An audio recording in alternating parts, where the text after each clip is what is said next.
What's going on, everyone? Welcome. If you haven't done so already, please like and subscribe, leave a comment. Let me know how I can help you. That's what it's all about. We'll get started in depth in a minute here. Could be Thursday night, could be Friday morning, could be any day of the week.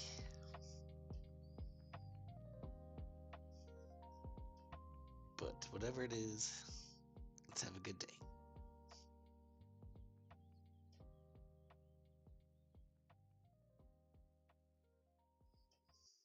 All right.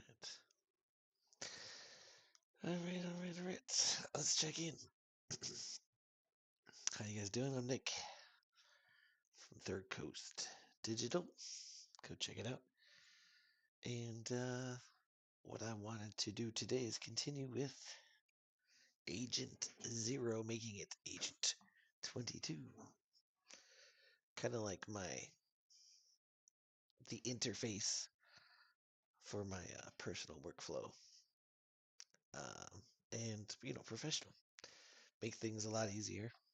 Put everything in one place. Haven't really gone into too much detail on it yet, but you can go back and see what it's kind of made behind the scenes. And this is another thing that's going to go into, hopefully, making it smarter, work harder, and longer.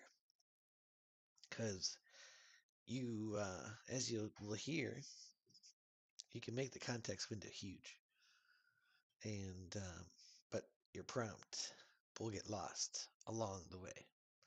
Have you been interacting with your LLMs before and, you're asking you how to start a business or this company or that company, and all of a sudden it just starts talking about something else, or it doesn't remember the conversation that it just had with you? It's because it's lost. It's gets compressed. Well, you'll see in the videos. But before we get into all of that, something else I saw today, which was really cool. Go over to Tatch's Teaches over on YouTube. Um, he's a songwriter, well, producer, and yeah, he'll tell you all about it. But he's has some really good on video. We're gonna watch one of his videos he put out last week, and it's a good lesson for us all, I think, because I think a lot of us are in that situation. And yeah, so we're gonna check that out, and then we'll go into more depth. What is RLM? And then we'll get that vibe coding started in the background while we're covering what RLM is, and we'll implement it while we talk about it. All right, so let's we can make that happen. And then we'll go over the actual MIT paper, which is RLM. It actually came out at the end of last year. I have it right here, actually. This one right here. Yes. So we'll go into it. This is like a academia paper. But basically, it just goes into what is context rot, how it happens, what kind of tests they set up to see if they can get around it. These right here are some very famous tests. Those like when they give the rankings, these are the things that they have to beat. So yeah, my don't want to spoil it, but I've already put Claude Code on it for us here, and yeah, we have a plan in place. Haven't done it yet, but theoretically, there's a plan in place to get RLM with REPL in place for us in Agent 0, but we will come to that. But yeah, we're going to go over this paper in depth. All right, so let's go back to here. And the goal for tonight, while we're doing all of this, so that we're not only learning, we're being productive, is 10,000 code, 10,000 lines of code. Let's put it that way. All right, so let me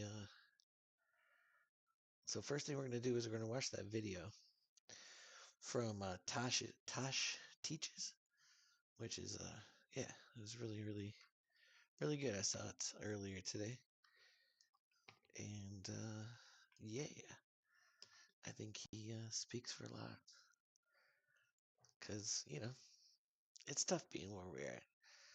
Everyone thinks that. I mean, some people have been doing it a lot longer. So, yeah, that's all.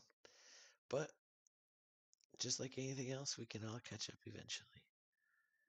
What am I looking for over here? Hold on. Trying to do two things at once here. Yeah, he created a system sort of like Agent Zero called GSD, Get Shit Done.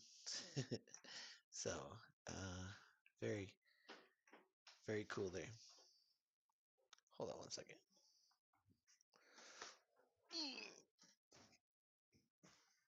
Mm-hmm.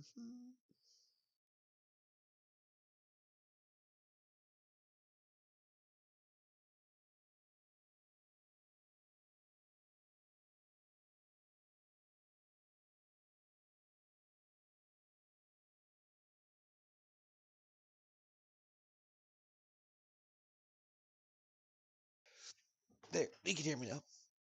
It's just the cat. Just the cat wanting to get in.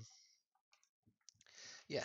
So the goal overall, 10,000 lines of code. Should be a problem. I don't think. While we're breaking down this, we're going to go over the podcast. We're going to go over this video. Yeah. But first, like I said, let's watch this video by Tosh. Very, I think it's important to watch. So, yeah. Oh, and I put down in the description um, the paper, and then I'll also put Tosh down there. Get them down there. Yeah, I'll put them down in the description too, a link. But yeah, Tosh's teaches right there. But yeah, basically how he went from his other, uh, his other gigs, and now he uses Cloud Code to make things a lot better for him. First, he does it for himself, and then he does it for other people at the same time, which is great. All right, let's watch this. Oh, shut up now. Go over and subscribe to this guy. I'm going to try to maybe message him and see if we can talk, because I would love to talk to him, especially about GSD, which I really haven't done too much research on yet. So, but here we go. We'll talk after this. I recently made a video entitled something like, I am fed up of Tash, or I hate Tash. And the core premise of that video was that after 14 years of being Tash, the music producer, toured the world, put out 130-something releases, and also being Tash Teaches, this sort of guru-centric twat on YouTube who talks about the delicious nature of generative music and Bitwig, etc. And I'd been doing courses and coaching and all of that. I just got to this point where I was fed up of this identity that I had seemingly co-opted myself into playing for my life. And in that video, I effectively just said that I had suffered this identity death. I could no longer relate to being a music producer slash teacher. And that my focus had been steadily moving, if not quite incrementally and exponentially moving into code and development, particularly using services like Claude Code. Now, I just want to add a little caveat in here. I don't really have any interest in learning to write code. I'm not thrilled at the prospect of having to sit down and spend years and years and years learning to write types and all of this and blah, blah, blah. What I am interested in, though, is using code to solve my problems. And maybe not even just if you could class them as a problem, but using code to make my life better, more exciting, more creative, more abundant. And since I made that video, I've had some pretty fucking crazy breakthroughs. So I launched my first software company without having written a single line of code some 40 days ago. I called it Sequins, and the whole point of it was creating unusual, eccentric music technology tools. I've since shipped 2 plugins, Anima and Angels, and a Mac app, Words, that lets you transform text into MIDI.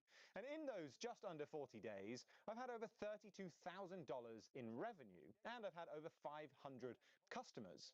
And I think the wild thing here is that I built this entire ecosystem, not just the plugins, but the Next.js e-commerce site with all sorts of features that I'm going to dive into in a second. But I did all of this without writing a single line of code.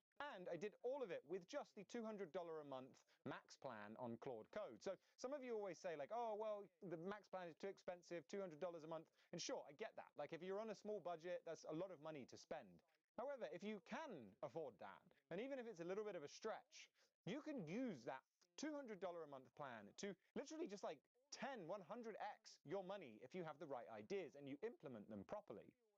Anyways, back to the idea of this, I implemented everything from scratch. I am not a coder, developer, I mean, I am a developer because I'm developing things and I'm shipping them, which is actually more than a lot of developers do. But at the same time, I'm not a coder guy. I've never worked for a company. I've always worked for myself. I've always been either a solo music producer or I've been a coach and a teacher and I've done courses and stuff, but I've never worked for anybody else. That was a decision I made when I was quite young. I refuse to work for anybody else. I do not want to work in some office. So all this to say, I don't really know how business works. I don't know how companies work, and I definitely don't know how tech companies work. That being said, I am a very curious person, and I am very tenacious when it comes to, if I'm interested in something, learning as much as there is to learn about it, so that I can absorb all of that information and ideally do cool shit with it. That being said, when I started creating these plugins, the first thing that I shipped with Sequins was called Words. It was that Mac app that a bunch of you guys have bought and I've been iterating on that ever since with a lot of your great feedback. But I built this thing and all of a sudden I was like, well, I can't just make something that I'm going to sell that people could just share with each other. That kind of defeats the object of selling it in the first place. So I was like, okay, well, how do plugin companies, how do these music tech companies deal with licensing? I know I've bought plugins before that I'm going to get this code and I'm going to have it in my email. I'm going to type it in. It's going to say, congratulations, it's now licensed. I know these terms. I know this from experience, but I didn't know how to do it. So obviously, once I'd completed my app Words, I said to Claude, I posed the question, how do we create a licensing system? And it told me a bunch of things that we could do. We could do this with Gumroad, blah, blah, blah, blah, blah. But my approach with Claude Code, and particularly just AI in general, is if I can do it myself, or should I say us self, me and Claude, I would like to. I would like to own the entirety of the pipeline. I'd like to roll as much from hand as possible, like create it from scratch, do everything from scratch. I don't want to use any paid services. I don't want to be bound in by any other library or company that is charging me per monthly, when most of the time I don't love a product 100%. Instead, I would like to create solutions to these problems and to create actual services that can replicate what these companies often charge $20, $30, $50, $200 a month to do, and to do it exactly like I want it. The UI, the UX, the features, the apps on limits, get rid of all of it. Scale the whole thing, keep the entire data pipeline all to myself. So this started with licensing. How do we create licensing? Claude suggests, blah, blah, blah, RSA key pairs. Interesting. What is that? I ask Claude. Claude tells me. We go on this wonderful hand-in-hand ramble through the meadows of learning about licensing, and I commit to a licensing pattern. I also commit to ethically what I think is right. I don't want an always online licensing system. I don't like those kind of things where you have to be on the internet in order to use a service. So I bake in all of my opinions, not just of how I think should be, but things that I know should be based off of my own personal use as a consumer of services, of plugins, of software. Anyways, this then leads on to creating the website. And one thing I hate as well is I want people to get a refund if they don't like my thing, I want them to get a refund. I also don't want to have to reply to emails saying, yes, you can have a refund. So one of the most important things is I want to create an automated refund system. No other companies do that I can find. So we had to plan it out. How is this going to work? What kind of security measures can we make? What security measures do we need to take? So I built from scratch with Claude Code an automated refund pipeline. If you don't like the product, you have 30 days to put in your license key and email. Bash, automatic Stripe refund. Sent to you, all automated with an email of the receipt. Tremendous stuff. Now, at this point, I also wanted to have an email system, and in the past, when I've come up with ideas for businesses, I've gone and bought a domain name. I've bought whatever my latest idea is .com and all of that. And then I've gone to the Google and created a Google Workspace account, at which point I've had my arm twisted behind my back to have some sort of massive, oh God, I can't even tell you how much I hate the G space bullshit, but just to have a Gmail account, and I just assumed that was the way that you did it. So I then looked into how can I have my own email system, and I found Resend. Resend is absolutely amazing. It allows you to, with API first and programmatically, run your emails. So I said to Claude, how do I integrate into my sequins.music business a system where I don't have to pay somebody like Google? And so we created inboxes, catch-all inboxes, specific inboxes, and this allows me to have a pretty best-in-class, I would say, email system that I've iterated on since as well. Truly amazing stuff. Then I was like, I like Superhuman, but Superhuman costs $40 a month to have this sort of AI triaging, keyboard-focused, super fast system. So I looked into it. How do we implement these features? I now have a fully Superhuman style email system built into Sequins. Other things as well. I wanted to have a system where people could submit feedback to me from inside the plugin. If they click Anima, the little nameplate, there's a button to submit feedback. They type their thing in, it sends me their feedback as well as the email address attached to it, as well as the actual hardware that they're on. So some features or bug requests might be very easy to diagnose because I can see that somebody is on the wrong operating system or stuff like that. This was amazing. This is great. It allows me to triage feature requests, bug requests. But that then continued on. I sat down with Claude one day and I was like, well, how can we make this even better? How do we make it so that this is an automated process? Because what I would do is I would go into Claude and I would say, oh, check the feedback, and it would query my Supabase dashboard, or I would copy and paste the feedback in. And instead, I've set it up so now whenever a bug is detected in a feedback, so it could be a feature request, but if it's a bug, or if somebody emails me with something that is a bug, AI classifies that, Claude classifies it, and then using all of the information based off of the hardware print of what that person's machine was, the things that they said, it then takes all of that information and then with a GitHub action, first creates an issue for me in the Git repo, but then it creates a GitHub action that goes and explores that issue and then proposes a fix to me. The next time I sit down, I can just pull up the issues, boom, there are the issues, and I can just get to work on fixing them. Another thing is building plugins, like actually building them so that they become things that you can install. I can't build Windows plugins or Linux plugins on my Mac easily. So I have a GitHub actions set up. So whenever I have an automated pipeline process, so when I'm done with a plugin, I can literally just do /command release plugin. And what it does is it builds it on my Mac, it staples it, notarizes it, does all of the necessary stuff. It builds it in Windows on the GitHub Actions, builds it for Linux, and then it automatically downloads them, creates an exe installer for Windows, it creates a tar file for Linux, and then it can even just, if I want, then publish it straight to my website, automating every single part of the process. Now, the reason why I'm saying this is that I am not bound by what I know to be possible. I feel like a lot of people who have come to being an experienced developer who in many ways have had to put up with what is possible, what they know to be true, things that the internet have documented are the limits of what is capable or possible. A lot of people get stuck in these very narrow-minded views. And so the underlying theme that I think has just led to such success for me using Claude Code and being able to build a successful business is that I dream big. My responsibility as a Claude Code user is to dream bigger than is commonly known to be possible.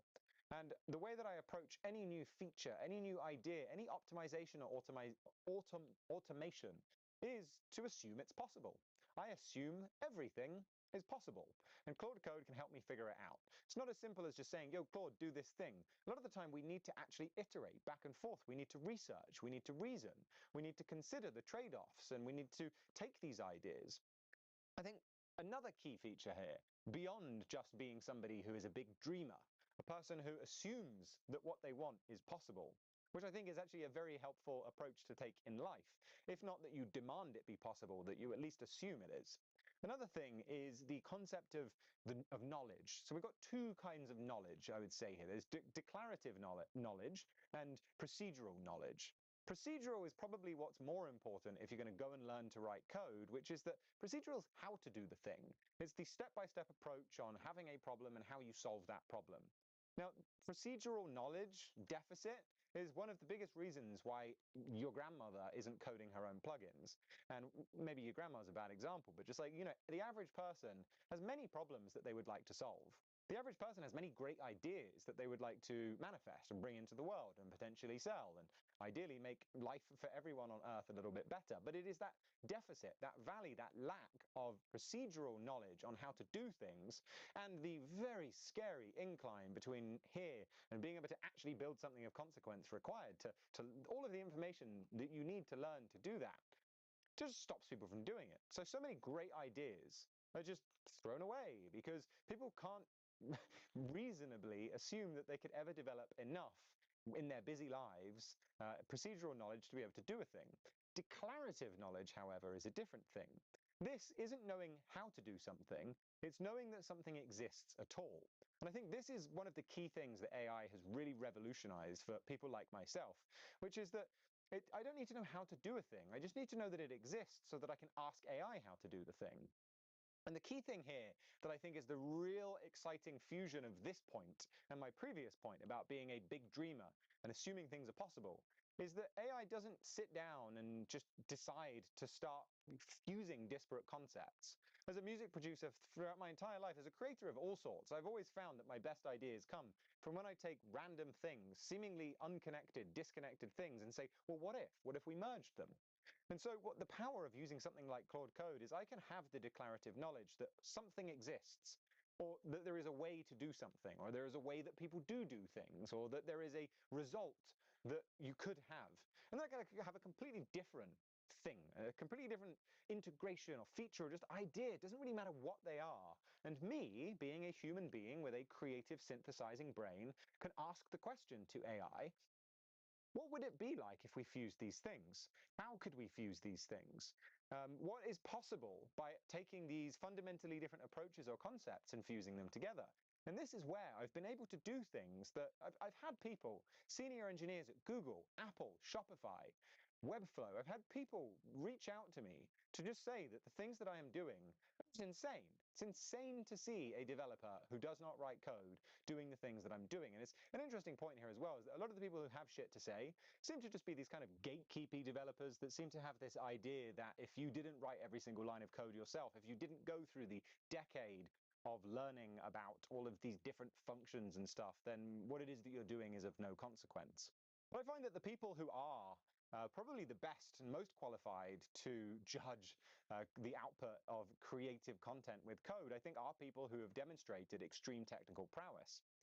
And this is just the reason why I'm even saying this is I think this is just such an inspiring moment in human history where somebody like myself, somebody who has done all sorts of creative things, but nothing involving code. I've made music, I've cooked, I've even had a little deodorant line for a while. I'm able to go and create things that I dreamed of. That's another thing, is that these products that I'm coming up with, these solutions, these automations, these are all things that truly I just dreamt them up. Some of the things genuinely, like the Anima plugin, was a dream that I had. I wanted a plugin that did X, Y, and Z, and I woke up and I was like, if only.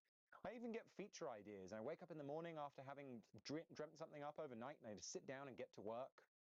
Anyways, I'm noticing that I'm actually running out of space on my card, so I should probably wrap this video up. I'm definitely going to talk some more about this because I really want to dive into the GSD, or the Get Shit Done system, that is really the underpinning, the powerhouse machine that's allowed me to do these things. Is a system that I built, a framework for Claude Code called Get Shit Done, the GSD system. And I think it would be really helpful to actually break down the philosophy and the thinking that went into building that. But anyways, I just wanted to make this little video just to throw this out there. Again, I'm going to have to wrap this up. Unfortunately, I'd like to keep talking, but we're going to have to see each other next time. Wishing you all the best, happy coding always, and yeah, buy my fucking plugins. You're going to love them. Or also try the GSD workflow. It's killer. If you're using Claude Code, highly recommend you use it. It's going to change your life. Loving you loads, and I'll talk to you soon.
So, today we're diving into a really cool new method from MIT that's tackling one of the biggest headaches in AI.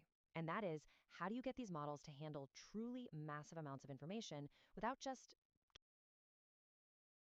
I was muted that whole time. Oh man, I apologize, guys. But no, yeah, that's just go down into the paper. I was just explaining what the paper is.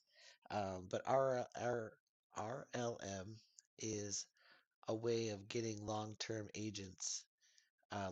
memory to agents instead of them missing out on context. Because they have this thing called context rot, where they lose over time the ability to remember what they were talking about. Go into the paper. We're gonna watch a video on it. We're gonna listen to the podcast, and then I was also mentioning when I was showing the cloud code, we just implemented the plan to put RLM into our system. So that'll be in the background as we see what we're doing here. So apologize for the mute.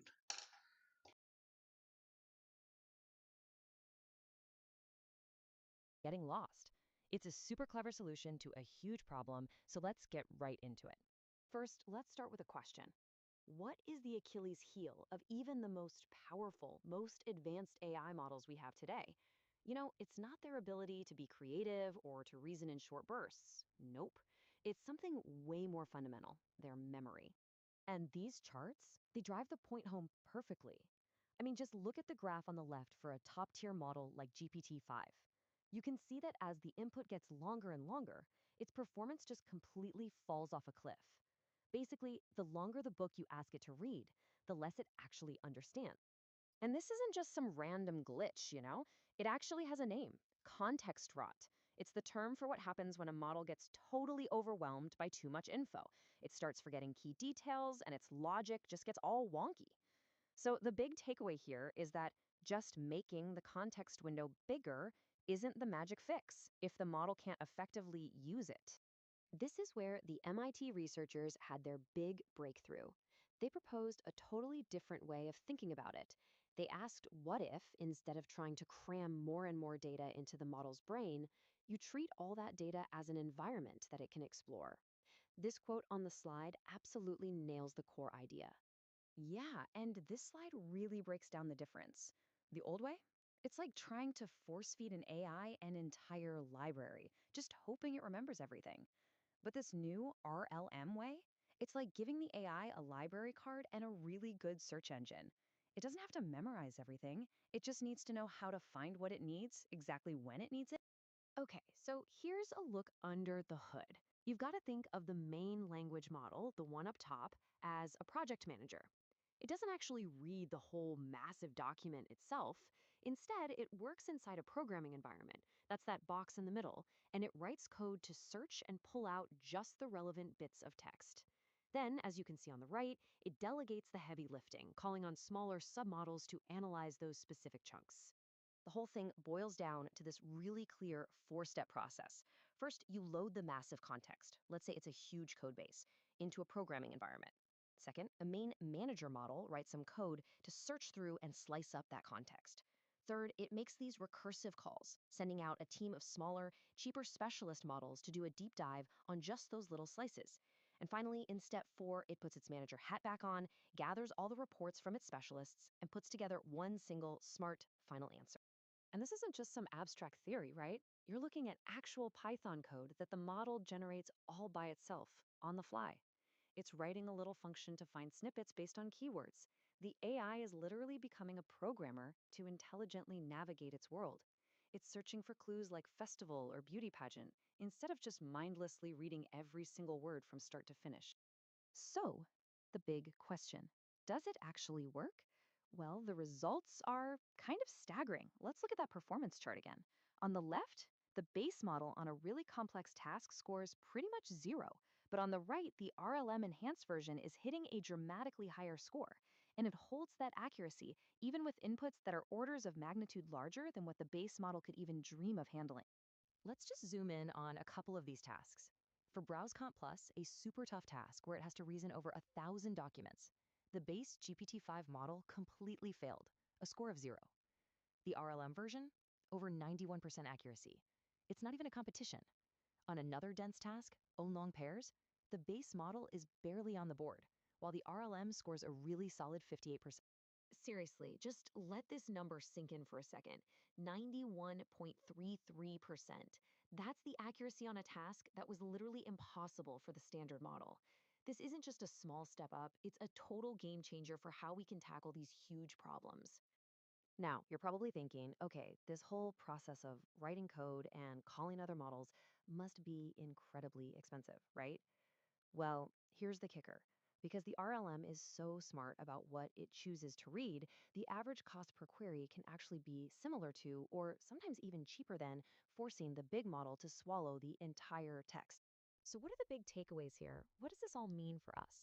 Well, first, RLM isn't some new model you have to go out and buy. It's a pattern, a smarter way of using the models we already have. And that means you can apply this technique to almost any capable LLM to give it a major boost. This just unlocks the door for AI to reason over massive things like a company's entire code base or a whole library of legal documents. It's a fundamental shift in thinking, from just bigger context windows to much smarter context use. All of this really brings us to a super important question. For years, the big race in AI has been about making models bigger, making context windows bigger, just bigger, bigger, bigger. But is that really the only way forward? And this recursive language model approach gives us a pretty compelling answer. It proves that teaching a model how to be smarter, how to search and delegate and put the pieces together can be way more powerful than just giving it a bigger box to think in. It turns out it's not about the size of the memory, it's about how you use it. Damn. Did did they really just make that joke?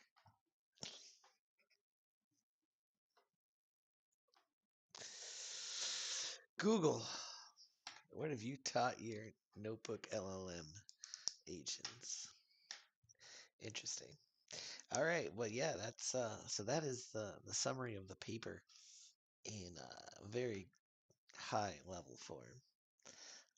So let's check in on our code. Here we are. Still going. There was 7 phases. Whoa. It already got through phase 3. And that was just the first video. You're going crazy. It's creating in sandbox. So that's the environment that they were talking about. So yeah, it's kind of hard to the best analogy is just giving you a card to the library instead of expecting your agent to remember the whole library. They know what's in the library, they have a general idea, or even better way of thinking it, they know that if they go to a certain agent, that agent knows what's in that part of the library. Um, yeah, and it's like it's contained.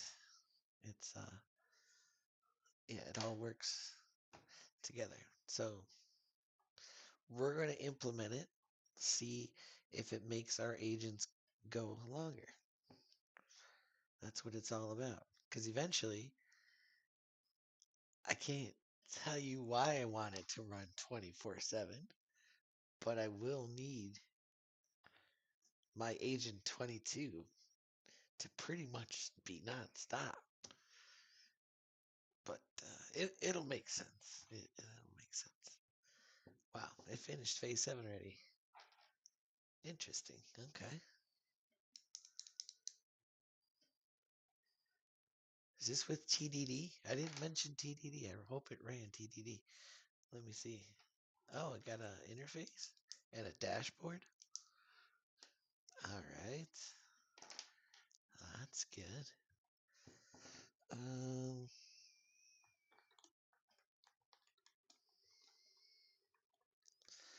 Probably not. I don't think this system really knows about TDD too much. In case you don't know what TDD is, it's test-driven design. So it should have made the tests first probably didn't. Let's see what it says. Nope, it did not. So that probably doesn't work. That was my fault. My fault. Yep. Yeah. Fix it. And going forward.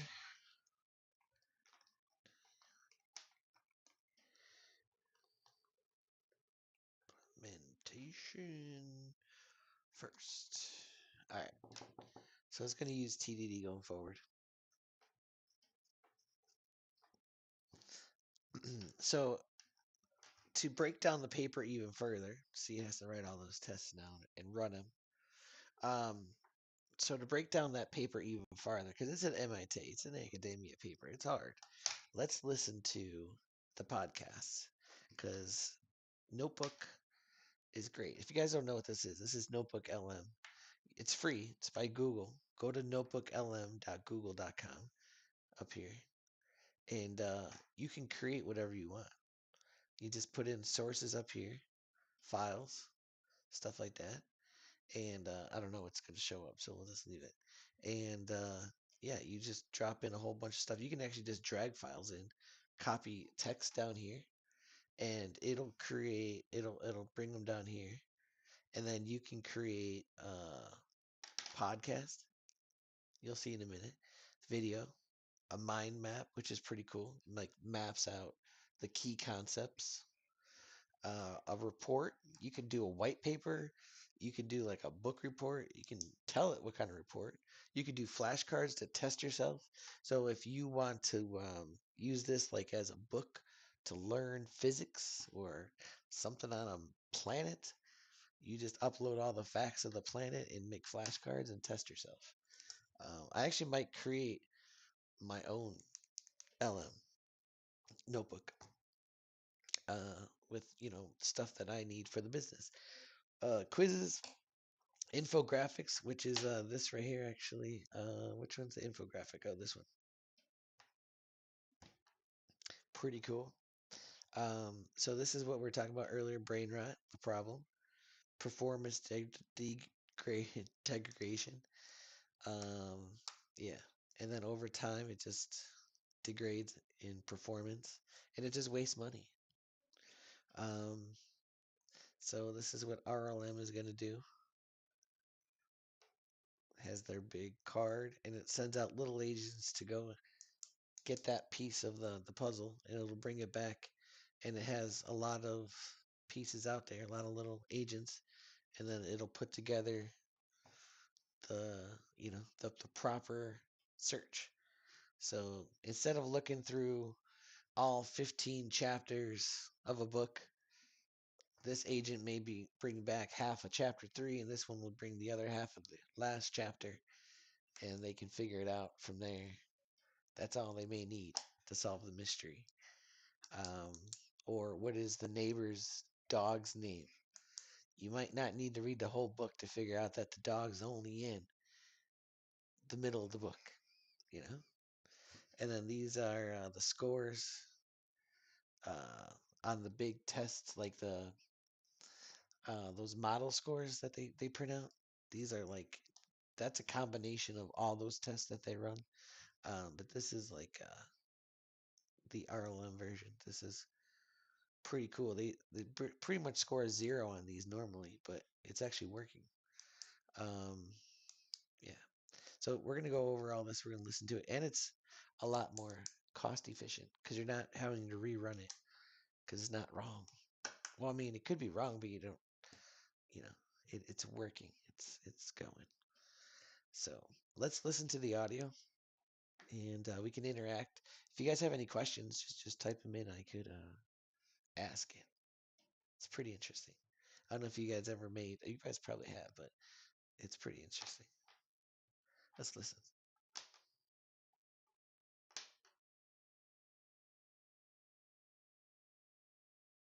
Welcome back to the deep dive, where we take massive amounts of dense information, strip away the jargon, and distill it into what you absolutely need to know. And today we are tackling what has arguably been the single biggest, most frustrating, and most computationally expensive bottleneck in the world of large language models. The context crisis. For years, the industry narrative has been this race to build bigger and bigger models with incrementally longer contexts. Right, you hear 100K, 200K, maybe even a million tokens max. But even those massive numbers are still just fixed boundaries. But researchers at MIT, they've just completely redefined the problem space with a new inference paradigm they're calling recursive language models. Or RLMs. And this is the key. They are not scaling the architecture. No. They are scaling the inference process itself. They're using code and recursion, and it's allowing these capable LLMs to handle inputs of 10 million tokens. And in theory, far, far beyond that. Okay, let's unpack this because this is Hey there. Want to share your thoughts on this? So you're saying this is not an LLM I have to download. This is just some code that we can put into our current code systems. that is a fantastic point, and you are hitting on the core insight right there. Absolutely. You do not download an RLM. You're right. It is not a new large language model that you need to train or download. It is an instance framework. It's a design pattern. And crucially, it uses the LLMs you already have. The MIT researchers proved this with GPT-5 and QN3 Coder. It's all about how you instruct your existing models to interact with their environment. The RLM is essentially a programmatic wrapper that lets a standard LLM write its own context manager. You're providing it with a Python REPL environment. And you're teaching it to treat the long prompt as a data object within that environment. So yes, this is just code that you integrate into your current systems to manage the workflow. It shifts the entire system. Exactly, because this isn't just some technical fix that, slightly tweaks a token limit. Not at all. This is a completely different operating system for an AI agent. It shifts it from being a single-shot transformer to a dynamic code writing process manager. That's a great way to put it. We've decoupled the reasoning capability from the input ingestion limit. So our mission today is to break down exactly how this code-based framework, this RLM, solves these core issues. The fixed capacity and that quality degradation we see in long contexts. We'll get into what makes them so uniquely powerful on these complex, quadratically scaling tasks.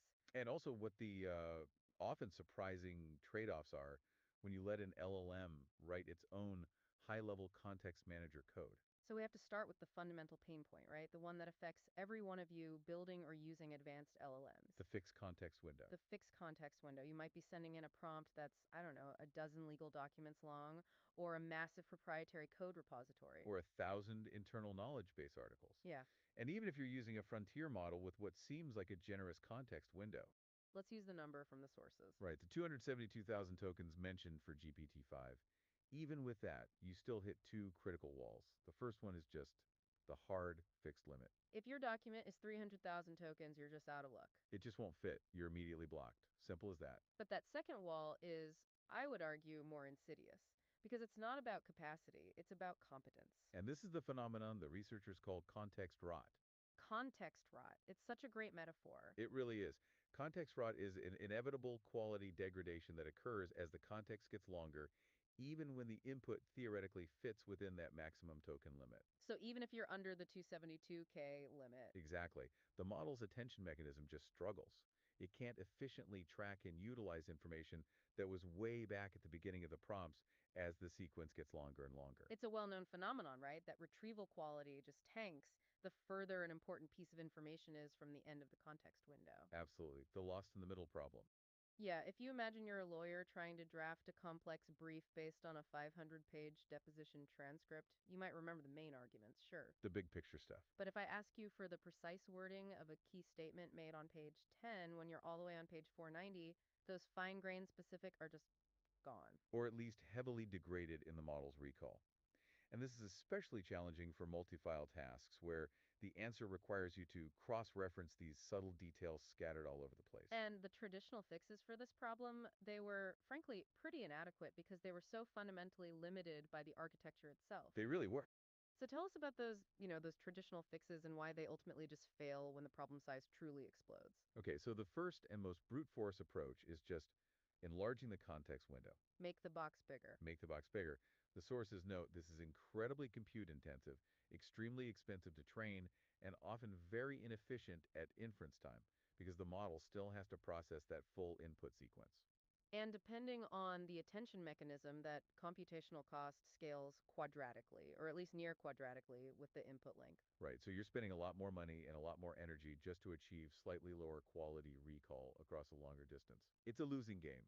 Exactly. You're trading all this efficiency for capacity, and you still haven't solved the core problem, which is contextual focus. Which then brings you to the second popular fix, the pre-processing approach. Naive summarization, or context condensation. Yeah, but compassion is a fundamentally lossy process. It throws information away. It works great for simple tasks, right? Like finding the general theme of a document. Sure, but it assumes you can safely forget all those fine-grained details that appeared early in the prompt. But what if the task you're performing requires what they call dense access? Meaning you need those precise quote or specific numerical entries or some obscure variable definition from the beginning. Then that summarization layer is worse than useless. The RLM paper points this out so clearly. For tasks requiring dense access to many parts of the prompt, summarization agents just fail because they've already erased the necessary details. And this is where the RLM core insight just completely shifts the paradigm. It avoids both the need for a massive, inefficient fixed context window and the lossiness of summarization. The radical shift is this, and it's so important to get this. The long prompt is not fed directly into the neural network. Not into the transformer block itself. Never. At no single time. Instead, it is treated as an external environment object. This is where that code we talked about comes in. Yes, and this whole strategy is deeply inspired by something called out-of-core algorithms that were used decades ago in large-scale data processing. I think that out of core analogy is just, it's key to understanding the RLM architecture. Can you elaborate on why that parallel is so powerful here? Certainly. So think about processing a massive data set, let's say a terabyte of data, on a computer that only have 32 gigabytes of fast RAM. Okay, so the full data set can't possibly fit into the fast memory. No way. An out-of-core algorithm manages that data externally, usually on a slower hard drive, and it intelligently brings in only the tiny necessary chunks of data to the fast RAM for immediate processing, and then it swaps it out as needed. So if we translate that to the RLM, the LLM's small, fast context window, that 272K tokens of GPT-5, for example, that's the fast RAM. That's your fast RAM. And the arbitrarily long 10 million token prompt is the external hard drive. Precisely. And the RLM allows the model itself to be the operating system that manages that data transfer. It lets the model write code. This is the crazy part. It is, typically in a programmatic sandbox or what's called a readable print loop, an REPL environment like a Python console. And it uses this to programmatically examine, decompose, search, and manipulate that massive external context variable. So this is the mechanism by which it decides which chunks to bring into the FastRAM's context window for the actual semantic processing. Yes, that structural change is what truly scales the system. The key takeaway here, as the researchers emphasize, is that RLMs are not scaling the architecture. They're scaling the inference. They've decoupled the reasoning capability from the raw input ingestion limit, exactly as you pointed out earlier. So the system's power now scales with what they call test time compute. In essence, yeah, how much work the model chooses to do by writing and executing code, it's not constrained by a fixed, hard-coded context length. The root LM is in control of the workflow. It invokes sub-LM calls on selected spans of that external data.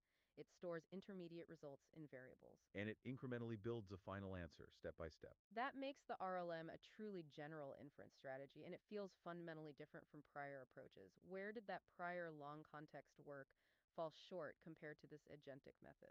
Well, prior work generally focused on one of two orthogonal directions. The first, as we mentioned, was purely architectural. Trying to make the RAM bigger. Exactly. Trying to physically increase the context window by changing the attention mechanisms. Think of methods like linear biases or specialized techniques like infinity attention. These were complex modifications to the underlying neural network. So they were focused on increasing capacity within the existing architectural limits. What was the other direction? The second direction was focusing purely on task decomposition. Okay, so systems like Thread or Riddle. Right, and these agents were good at breaking a hard task into multiple sequential subproblems. But Even if the agent could decompose the task, if the source document itself was 10 million tokens long, it was still fundamentally blocked. Correct, because no single subtask could ingest the whole source. The input length constraint remained. It was still there. What's truly revolutionary about RLMs is that they combine the decomposition idea, but they leverage that external environment intuition to overcome the input length limit entirely. By treating the prompt as a symbolic object in that external REPL environment. Yes, the RLM can symbolically manipulate arbitrarily long strings and iteratively refine its reasoning based on the feedback it gets from the execution environment. It's that code layer that breaks the boundary. It's the AI equivalent of realizing you don't have to carry the entire library around in your head. Right. You just need to know how to write an index and retrieval script for the library that sits on your external hard drive. So to move from that, philosophical shift to the technical reality, we really need to understand the RLM mechanism. The architecture itself, which is illustrated in the paper's figure 2, is surprisingly minimal. Yeah, it relies entirely on standard tools. It does. Let's walk the listeners through that architectural diagram step by step. It looks like a classic agent in a loop system, but with this one massive modification. And that modification is all about how it handles the input. So the RLM initializes a standard read-evil print loop, or a REPL environment. This is the programmatic sandbox. Just think of it like a command line running Python. Exactly. And here's the absolute critical step. The massive input prompt, which might be millions of tokens, is loaded as the value of a single defined variable. Usually they name it context inside this REPL environment. So the root LM, the large language model that is actually making the decisions, is sitting outside the REPL. Correct. And it's been instructed to write Python code to interact with that single giant variable. The context itself is never fed through the model's attention layers in one go. Precisely. The root LM is now an agent writing code to manage a file handle, and the REPL environment provides access to standard helper functions like search context keyword or chunk context start end. Which allow the LM to programmatically access and filter the content of that massive context string. But the most important tool it's given is an API for recursive sub-LM calls. And this recursive function is the heart of the system. I think they call it mQuery in the research. Why is it so important that the model be able to call itself, or submodel? Because it allows the agent to defer the high cognitive load, what the researchers call essentially unbounded length reasoning chains. It can hand off the hard work. To a smaller, focused submodel call. Exactly. The root LM, which is responsible for strategic planning and code execution, writes Python code to 1. Define a specific subproblem, and 2. Select a tiny, highly relevant substring or span from that multi-million token context variable. And then it just calls mQuery on that tiny snippet along with a targeted prompt. And this effectively creates a temporary small context window that is pristine and focused. Correct. And that subcall is then executed by another LLM, which can be the same model or, more economically, a smaller, faster one. In the GPT-5 experiment, they often used a GPT-5 mini variant for these recursive calls, right? They did to save costs. The result comes back as a sub-response, which the root LM then captures as a new variable in the REPL environment. So this whole process describes... Oh, yeah. Uh-huh. Sounds a lot like an orchestra with some sub-agent system. That is a wonderful analogy, and it's actually incredibly accurate to what we are seeing here. It's the perfect way to frame it. Think of the root LM as the conductor, right? Exactly. The root LM, the conductor, is the high-level strategic planner. It decides the tempo and when to bring in the sections. But the actual notes, the intense, detailed semantic work, are played by the sub-LMs, the sectional players. And just like an orchestra, the conductor isn't trying to play every instrument at once. That would fail. Instead, it directs highly focused, small groups to handle a tiny, complex segment of the score. The key is that the conductor, the root LM, writes the sheet music, the code, to tell the other players what to do and when to play. And crucially, it captures the result of their performance and aggregates it back. This whole process describes the operational flow, what they call the answer refinement trajectory. The root LM isn't trying to generate the final answer in one shot, it's building it. It generates code to read context slices, it calls submodels. On those slices, it stores intermediate results as buffers in REPL variables. And it incrementally builds up to the final result, exactly like a performance coming together. That iterative, self-directed capability is what makes the reasoning chains emergent. The root LM chooses when and how deeply to recurse. If the problem is simple retrieval, It might just perform one programmatic search and be done. But if the problem is complex semantic aggregation, it might generate hundreds of lines of code and dozens of recursive subcalls. The complexity of the chosen code trajectory is what dictates the final cost and the final capability of this orchestra. One of the most insightful emergent behaviors detailed in the sources focuses on answer verification. This seems like a critical pattern for increasing reliability when you're working with these massive documents. It's a powerhouse pattern. We observe that RLMs frequently launch sub-LM calls for the specific purpose of verifying an answer.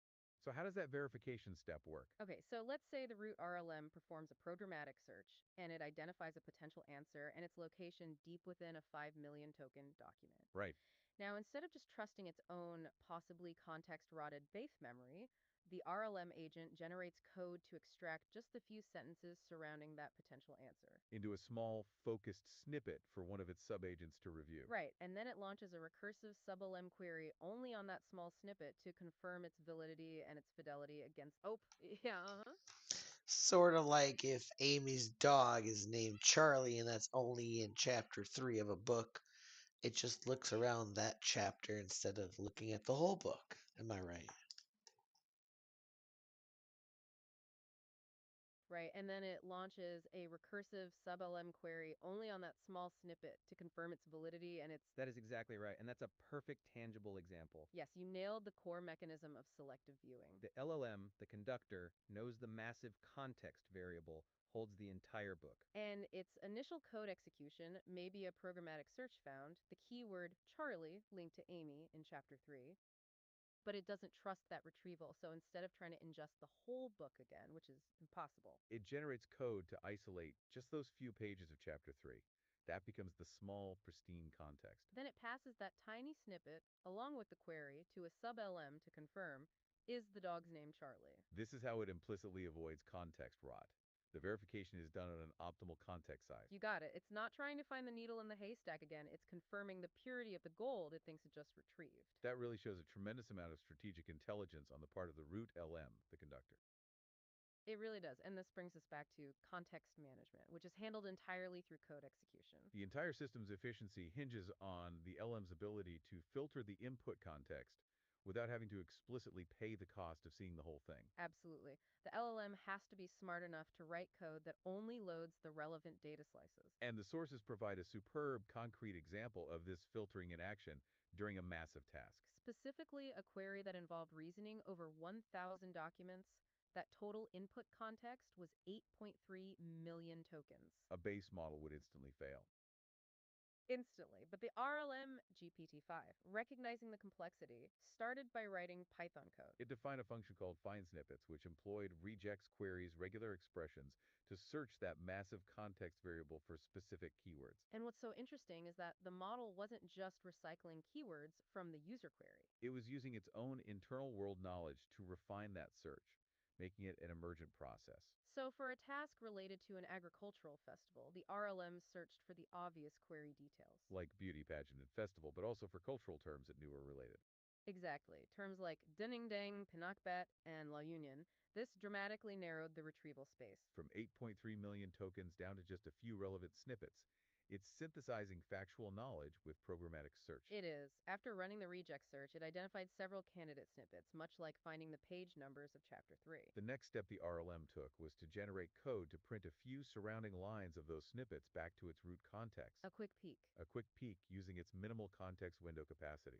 And only after this programmatic search and preliminary observation did it select the most promising chunk. And launch a recursive sub-LM call on that highly relevant, small span to extract the final multi-hop answer. That is just unbelievably efficient. It turns the expensive, attention-based retrieval of an LLM into an extremely cheap, keyword-based search via Python code. And it only calls the expensive semantic processor on the final tiny piece of relevant data. And that programmable environment is also crucial for managing the output. The code environment handles the chunking strategy. Though the sources note the LMs often stick to simple things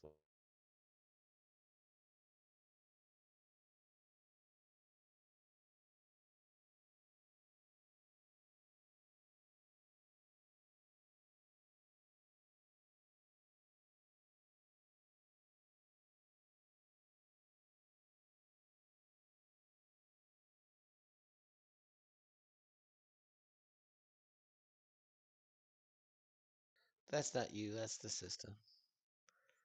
I think I actually clicked off of it for a second. It stopped. It's okay. I downloaded it. I could find out where we left off. I just can't interact with it any longer. That sucks. Oh well. 1 second. I'll get it fixed.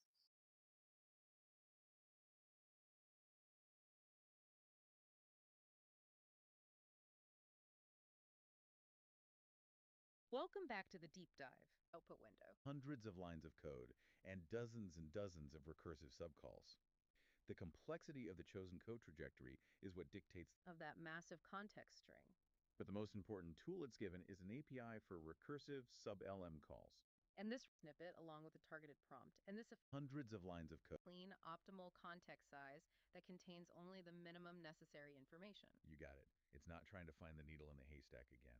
It's confirming the purity of the gold it thinks it just retrieved. That shows just a tremendous Regex queries, regular expressions, to search that massive context variable for specific keywords. And what's so interesting is that the model wasn't just recycling keywords from the user query, it was using its own internal world knowledge output window. Precisely. You consider tasks like oolong pairs, which can require returning thousands of user ID pairs. If that final answer string exceeds the base model's output limit, I don't remember say this, so let's 4,000 listen to tokens, this. the base model just truncates it or fails. So the RLM bypasses this entirely. How does it manage that unbounded output? It uses the REPL environment to construct and stitch together outputs from all its multiple recursive subcalls.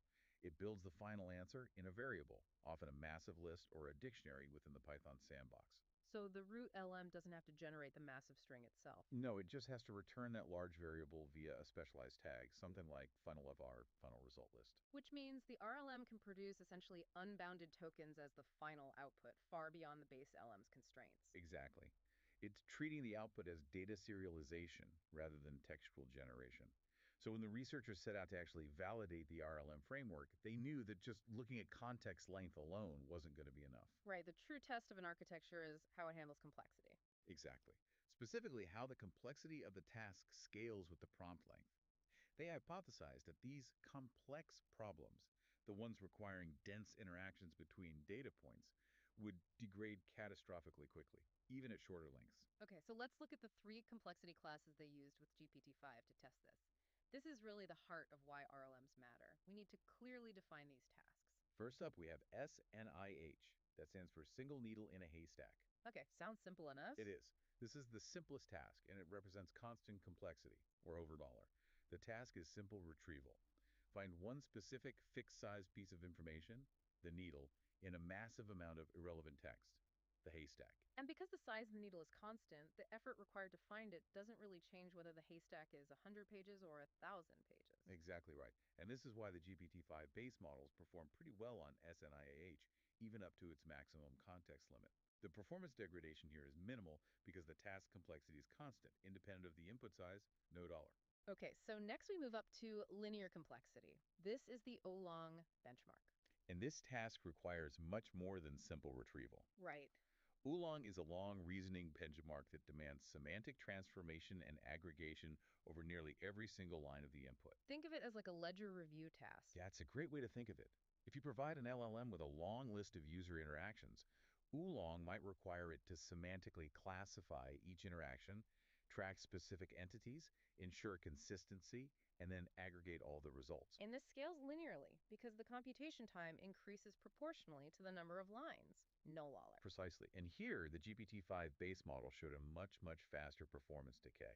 And it's because the answer depends explicitly on almost every single entry. So if the model loses track of a classification or a running total halfway through the document because of context rot, the final aggregation is immediately compromised. Losing just 10% of the input means the final result is almost guaranteed to be wrong. Okay, so finally, we hit the ceiling with the task that caused catastrophic failure, Oolong pairs. This is the quadratic complexity task, ON under dollars. This is the critical test case. Oolong pairs requires aggregating pairs of chunks to construct the final answer. So to illustrate, if you have null items and you have to compare every item to every other item to find a specific relationship, like finding every pair of users who made conflicting purchases. the number of comparisons you have to perform scales not with non-dollars, but with non-dollar squared. It's just extremely information dense and computationally challenging for a fixed window model. The base LLM isn't just dealing with more tokens. The nature of the relationship it needs to model is exponentially harder as the input grows. And the degradation for base GPT-5 on this task wasn't gradual. It was, as you said, immediate and catastrophic. Let's focus on that stark validation point, on the most complex, information-dense oolong pairs task at 32,000 tokens, which, importantly, is well within the theoretical maximum limit of a frontier model. Yeah, it should be able to handle that. It should. But the base LLMs, including GPT-5 and Qwen 3 Coder, utterly failed. Their F1 results were under 1%. Basically zero. Total failure. The task required a depth of relational reasoning that the context-rotted fixed window model could simply not sustain. But RLM GPT-5, it didn't just improve marginally. It demonstrated a massive, arguably immersion capability. What was the score? RLM GPT-5 achieved an F1 score of 58 points earned on that exact same oolong pairs task. 58% from less than 1. The architecture allowed the model to succeed where its raw memory failed. And this capability emerged because the model programmatically managed and processed the data pairs. It generated code to isolate the relevant chunks called recursive sub-LMs to classify and compare those chunks in these focused microcontexts. And it just deferred the complex data pair processing to a repeatable, reliable execution flow. The RLM also provided the clean solution to the hard context limit, right? It processed inputs that base models just could not physically ingest. Precisely. You take the BrowseComp Plus multi-hop question answering benchmark. This involved working with a corpus spanning 6 million to 11 million tokens. Across 1,000 documents. 1,000 documents. Base models were physically unable to even run the task, so they got 0.0 correctness. And RLM GPT-5 It achieved 91.33% correctness. It consistently scaled into that 10 million token regime by selectively viewing the context using its programmatic search tools. So if we step back, this really means RLMs are these effective, task-agnostic agents for massive data reasoning. They drastically outperform not just the base LLMs, but also standard long context baselines like summarization agents or basic Codact agents. It's the difference between having a high-level general manager and just an individual worker trying to do everything by hand. That's a good way to put it. And to really solidify this, the researchers did an ablation study. Yes, asking a critical question. Is the benefit coming from the programmatic REPL environment, or is it specifically the ability to recurse and call a sub-LM? So they isolated the components. They ran a version called RLM with RAPL, no subcalls. So in this mode, the LLM still had the Python REPL. It could still manipulate the massive context variable programmatically, but it was forbidden from calling the recursive submodel Elm query. And the results revealed two distinct functions. They did. The REPL-only implementation was still able to scale beyond the context limit, and it still significantly outperformed the base model on large context retrieval tasks like CodeQA and BrowseComp Plus. So on BrowseComp Plus, with 1K documents, the RLM GPT-5 without recursion still hit what? 88.00% correctness, which confirms that the REPL environment itself, that programmatic context management, is essential for handling massive inputs efficiently. So if your task is mostly about finding a few key pieces of information in a huge data set, code execution alone gets you, 90% of the way there. It does. But where did the recursion capability prove its unique, irreplaceable value? On those information-dense complex tasks, oolong and especially oolong pairs, that's where recursion shines. The numbers must have been stark. The full RLM with subcalls saw immense performance gains, ranging from a 10% to a staggering 59% higher performance than the REPL-only ablation. And on oolong pairs. The difference between 17.34% F1 for REPL only and $58 on F1 for the full RLM is all the proof you need that the heavy lifting of semantic reasoning must be delegated. And what's fascinating here is why the recursion is so necessary for these dense tasks. It's not just about managing tokens, it's about managing cognitive load. Exactly. When you have a quadratic complexity problem, you cannot rely purely on filtering and keyword heuristics. You need deep semantic understanding and transformation applied to every relevant slice of data. And the RLM with Qwen 3 Coder demonstrated this, right? Yes, the source material explained that RLM Qwen 3 Coder successfully used recursive subcalls for line-by-line semantic classification in oolong. It sliced the huge context into tiny, manageable pieces and handed that precise semantic work off to the subcalls. Which avoided the model trying to use broader, less reliable keyword heuristics that the non-recursive version was forced to employ. Exactly. So recursion enables this focused, high-fidelity semantic processing. It guarantees that even when the overall context is enormous, The piece of information being reasoned over is perfectly sized for the LLM to understand and transform. It delegates the thinking. Okay, so after hearing about the potential for thousands of subcalls on an 11 million token task, I think our listeners probably wondering, is this just prohibitively expensive? A very fair question. You'd think launching hundreds of recursive LM calls would just blow up the API bill. But the cost trade-off is actually surprisingly favorable on average. That's the key economic implication of selective viewing versus bulk congestion. RLM's average API cost is comparable to, or even cheaper than, traditional long context scaffolds like a simple summary agent. And the reason is because the model selectively views context rather than paying the massive, often fixed price of ingesting the entire input sequence. Exactly. Can you give us the hard numbers on that cost difference? Sure. On the BrowseComp Plus task, the one with 6 to 11 million tokens, the estimated cost for a hypothetical base model like GPT-5 Mini to just ingest that volume of input would range between $1.50 and $2.75 per query. Okay. And the RLM, RLM GPT-5, using its code-based efficiency and selective viewing, only incurred an average cost of 99s for the same queries. well, crucially, achieving far superior performance compared to any baseline. That's the point. So, paying for selective strategic inference is cheaper than paying for guaranteed bulk ingestion. That's a massive win for efficiency. However, the source material also mentioned the major caveat. Yes. The iterative nature of the RLM leads to high variance in cost and runtime. That iterative process isn't always perfectly smooth. The variance is the biggest challenge to commercial deployment right now. While the median RLM run is inexpensive, the 95th percentile runs are significantly more expensive than the base model. And this cost skew is directly attributable to what the researchers term long RLM trajectories. What exactly constitutes a long trajectory? Is the model just spinning its wheels? Precisely. It means the root LM sometimes enters these inefficient, redundant loops. Instead of immediately writing the final answer, it might perform extensive over-verification using multiple recursive calls when a single programmatic check would have been enough. Like just confirming a stored variable. Right. Or it gets stuck searching for keywords it's already found, generating unnecessary code steps. The cost distributions in the paper clearly show this long tail, indicating these outlier runs where the model wastes time and money in its self-directed process. This high variance speaks directly to the need for better decision making, which leads us into the discussion of model agnosticism versus the specific behavioral quirks they observed in different LLMs. Right.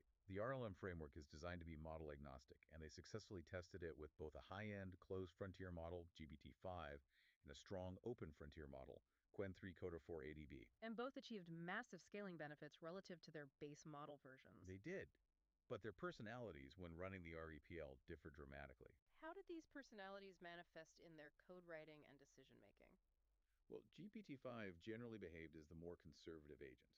It relied more on programmatic filtering and was cautious about subquerying LMs, which kept its average costs low. And Qwen 3 Coder. Qwen 3 Coder, on the other hand, was overly liberal and trigger-happy with its tools. Give us the most extreme example of Qwen 3 Coder's inefficiency. It's astonishing.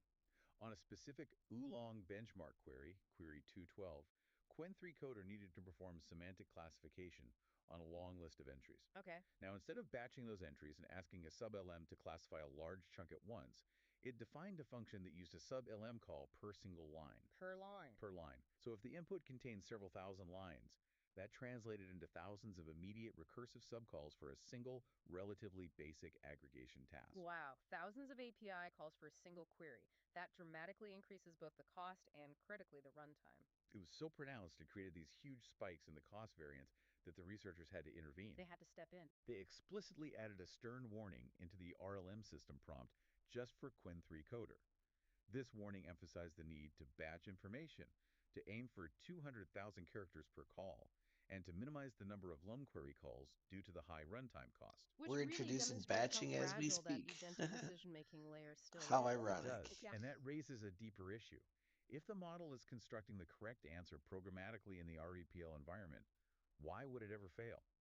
The sources detail this specific baffling failure mode in Qwen 3 Coder that suggests the final output generation is disconnected from the successful symbolic reasoning. This is perhaps the most illustrative finding about the current limitations of these models. Yeah. Example B.2 describes a case where RLM, Qwen 3 Coder, carefully constructed the final, correct answer through a mix of recursive subcalls and detailed code execution. It stored the result in a variable inside the REPL. So the answer is demonstrably present and correct in its programmatic workspace. Yes. It even prints the variable out, confirming the total pair count it found. The symbolic reasoning succeeded. But when the system prompt commanded it to provide the final answer using the designated tag finalvr, the root LM sometimes just failed to return the stored variable. What did it do instead? It generated a new answer textually, often providing a completely wrong result that was based on its internal context-rotted memory, rather than the accurate variable it had just constructed in the REPL. That's a powerful analogy for the listener. It's like the model successfully solved the complex math problem on its scratch paper. Right. But when told to write the final answer on the test, it ignored the scratch paper and just guessed. Exactly. The researchers concluded that this points to current LLMs being inefficient decision makers.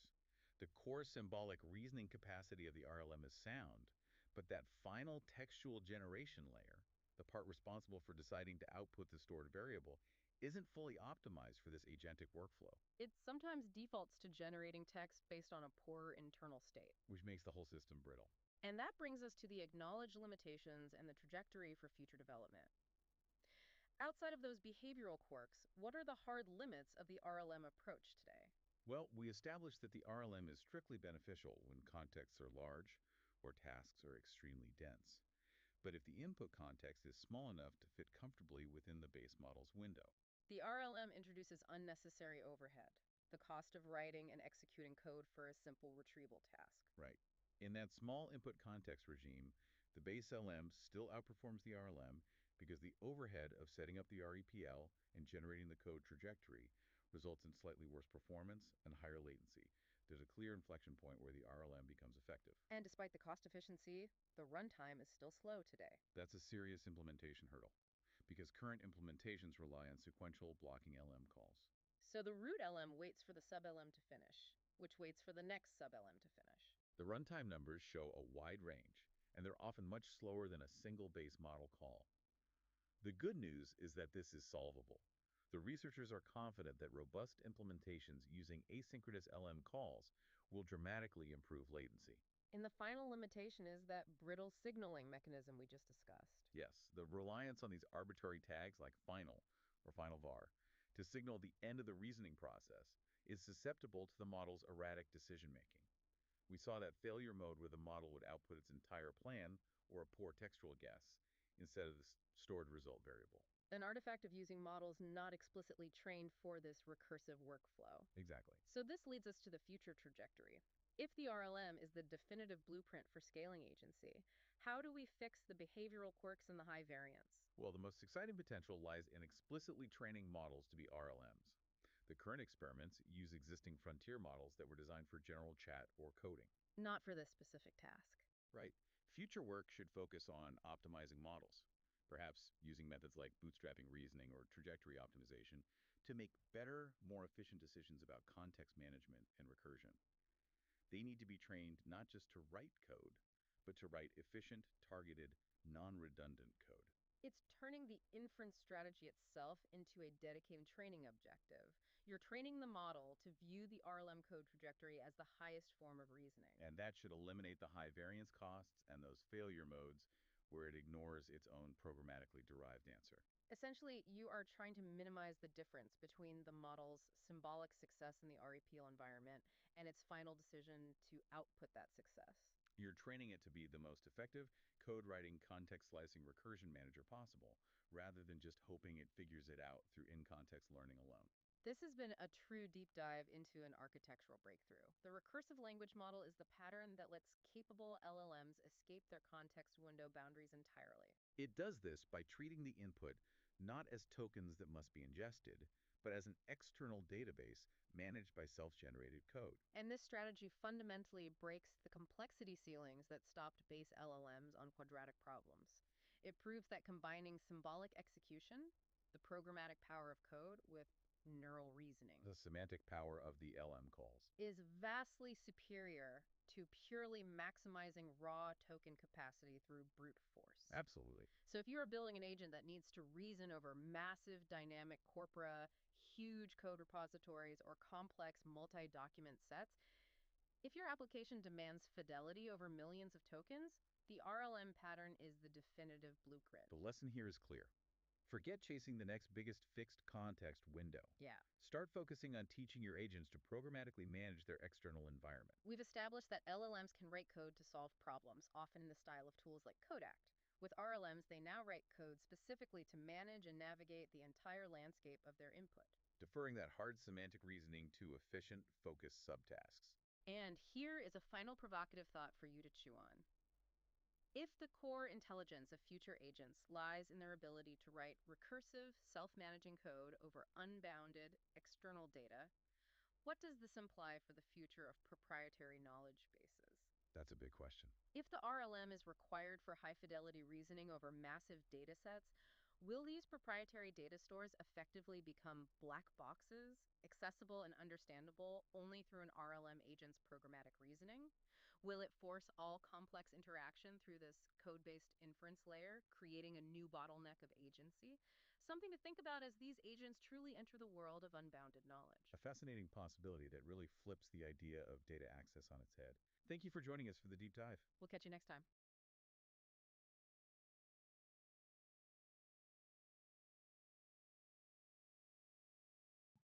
All right, that was the deep dive. Our system is still going here. It's integrating it itself into the agent system. This is Reverie, actually. See, board, focused, creative. Yeah, it's inspiration, engine, current mood, energy level, creativity level, personality trait. Damn. Success history, yeah. I want each agent to have like a scorecard, like a history.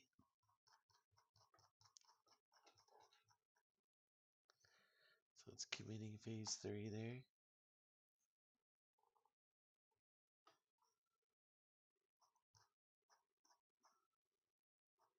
Scientist, ninja strategic planning optimization.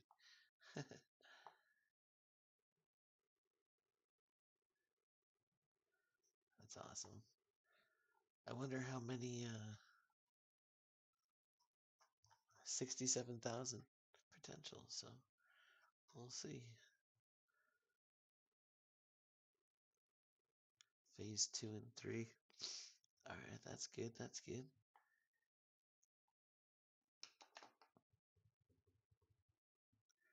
4,000 lines of code. I need 10,000.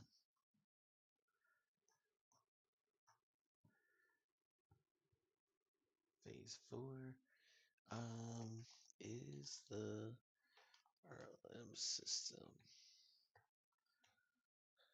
implemented. Let's check on RLM and see if that's implemented. That's kind of important. So that yeah, that paper is really interesting. It goes over the ways that you or that we're going to have to deal with our context, our memory, with our agents over time. So yeah, yeah. So this is exactly what we did here. Created a plan to implement it into my system, and that's what it's doing now. Everything is tested, documented, committed, and ready for production. All right.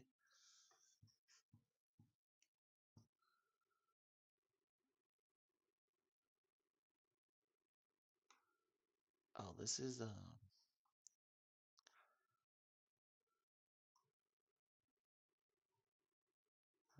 phase 2 and 3. Okay, so I know what it's looking at. That phase 2 and 3 system is actually the system that we were working on last night. So it's still finishing up that one too. Let's see.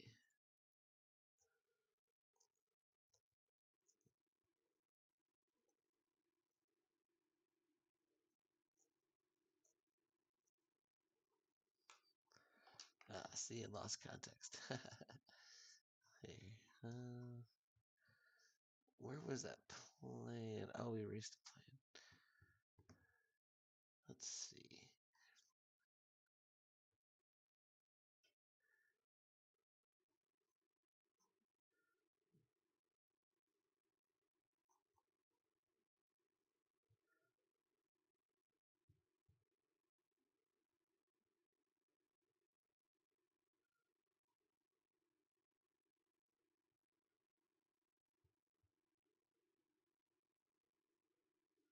Let's see here. Archived.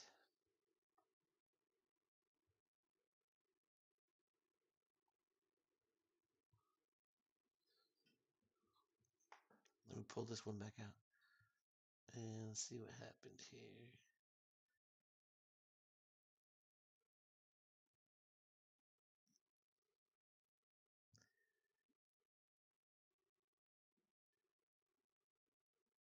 This is what we need to fix.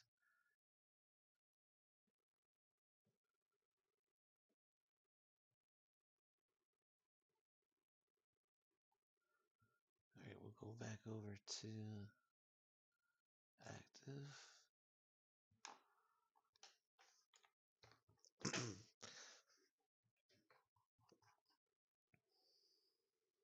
Since it was a new agent, it doesn't know what we were working on before. Ah, so RLM, yeah. You dummy. We need to fix this issues. When I said phase one, there's a couple of different plans that have it, phase one, phase two. So it just it found the plan to implement um, my system into 22. Well, my system into 0 completely. That what we did yesterday, actually, in that video. Um, that's what it was finishing up.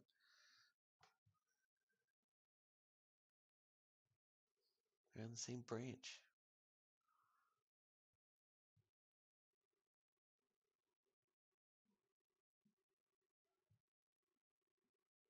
Oh.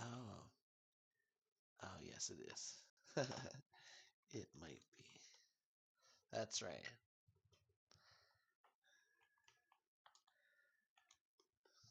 Okay. No. I forgot the way Cloud Code works. When I switched agents, it also created a new branch.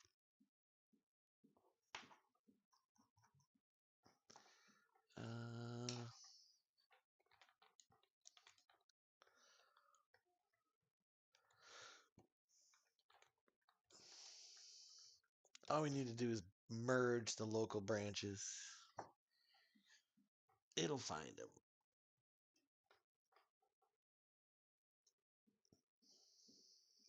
There, it found it.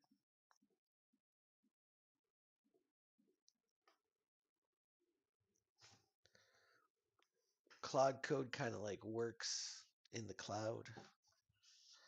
So when you pull up an agent, if you look right up here, it was named something different a minute ago, but that's the branch that it works in. So if you switch to a different agent, that different agent might have a different branch.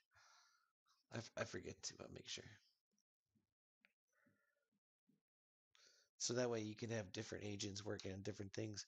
But then when they go to commit, it can get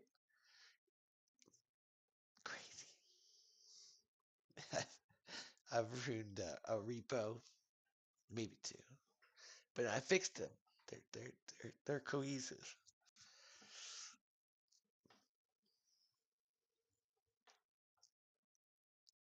Especially when you go to like different IDE systems.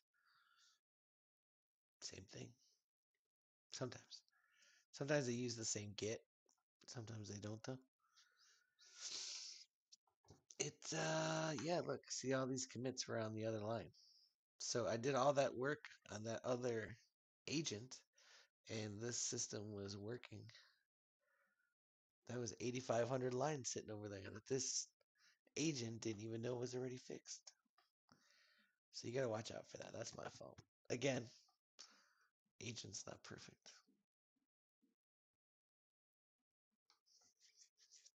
But that's why we need Agent 22 working, so we can stay in one place all at one time. Look, we went from 8,000 up to 13.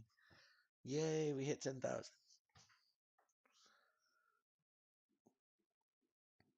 All right, now we're all merged together. Hopefully there's no problems merging. I don't think there will be. Nope. 1, 2, 3, 4, 5, 6. 6 commits. That's good. Over 10,000, 18,500 lines of code. All right. We doubled what we're looking for.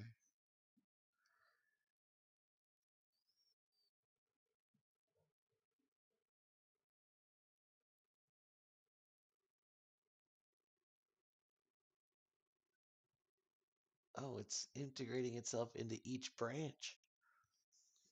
Okay. That's good.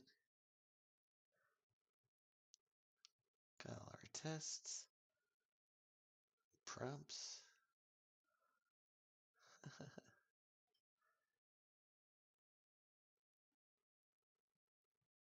right, let's do it. Ah, look at this. Oh, sweet. It's documenting. So the agents will know when to use an RLM, how it works.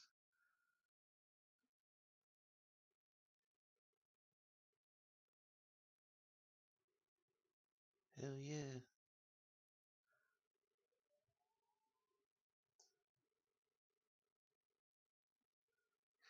It already created all of this documentation. That's awesome. Chunking strategies. Holy cow.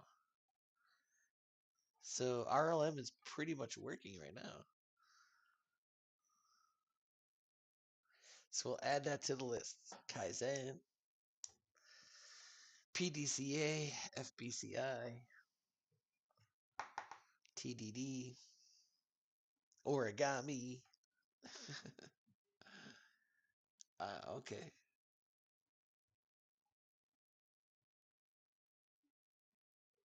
Sweet. All right, now we just got to continue to integrate to phase to Agent 22. All right, proceed with phase 4. I like that. 18,500 lines. All of our tests are passing. We got a new RLM dashboard. I'm actually going to put the dashboards link on the Agent 0 interface. So in that a little area over there will all be all the dashboards. I was thinking about putting another screen for the agents. We can see them running, not running physically, well, not running, but some sort of action, so we can see that they're working and what they're doing. We can look at their history if we want to. I think that would be pretty interesting. Their grades, how much money they have in their wallet, because that's all part of the system is the wallet system. Um, there's also going to be an agent only. Well, I guess we should be able to talk to it too, but an agent um, chat room that we'll have access to. Actually, it's already created. They talk in the background. Um, supposedly, theoretically, it's written in the code. They use different voices and tonality and pitches to show, like, so if they're happy with code they just wrote, they'll sound happy in their voice. If they have a question, they'll sound concerned. Um, it's supposed to be you're supposed to be able to differentiate. Can't say it. What they're feeling just by their sound. So I actually haven't listened. That's just one of the many, many things that was enthusiast. I think the system created that. Oh, I may have asked for like a chat room, but it can do voice. It uses 11 labs, I believe, or one of the services, the voice services, that has a bunch of different voices. And yeah, it could call them technically. Look, beads. It's implementing beads right now. Yeah, FBCI. Yeah, that's another system, the bead system. Beads is pretty cool. Think of it like to-do list. Like beads are like things that need to get done. If they're tasks, they get created. So when the system, like the orchestrator, is supposed to create a bead when they need something to get done, and then they can assign the bead. At least that's the way I understand it to work. I don't know if it actually 100% works like that, but that's just the way I imagine it is like a task. Um, and then it can get picked up actually later on too. Like someone can find a bug and you can create a bead and circle back to that bug. So the bead system, it's an open source. Steve Yegi or Yetsky. Sorry. Yeah, it's pretty interesting. 5 through 7 already tracked. Ooh, the Agent 22 system.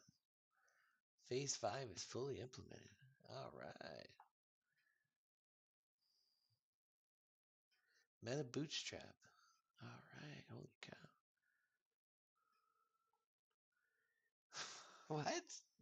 How does it say 7 years of autonomous development? We haven't been creating you for 7 years. That's crazy. 50,000 lines. Okay. 220 plus integrated features. Orchestration. Advanced learning capabilities. That's cool.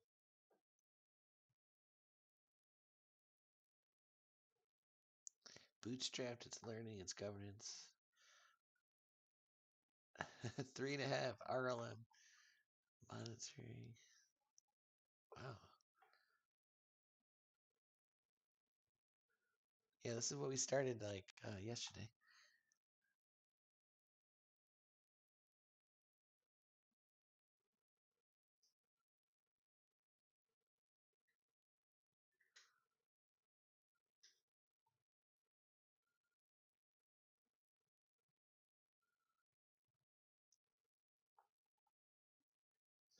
That's awesome.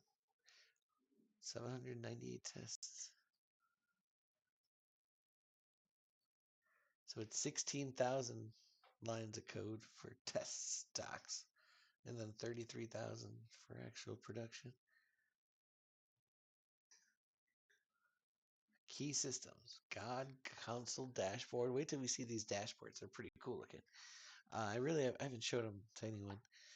Timekeeper system, knowledge graph.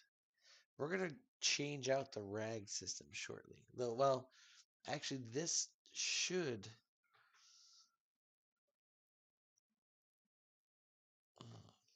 I'll have to make sure. Hold on, let's see.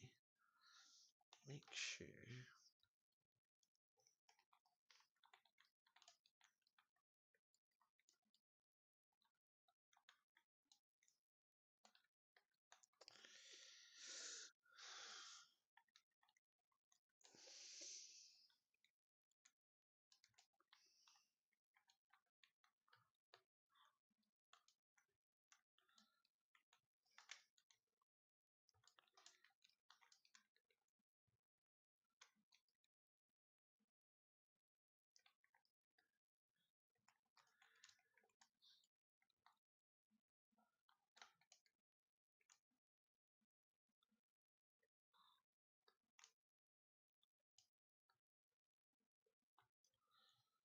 All right. Basically, I told it to use RAG for short-term memory, and RLM strategy for the long-term memory. I don't know if it's actually going to do anything, but we'll see what it does when I tell it that. RAG is a way of classifying documents. Not classifying, like storage and retrieval. Yeah, and I'll create comprehensive documentation.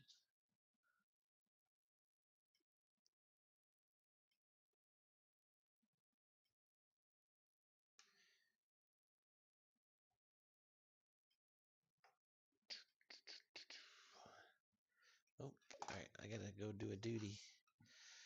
1 second, I gotta go put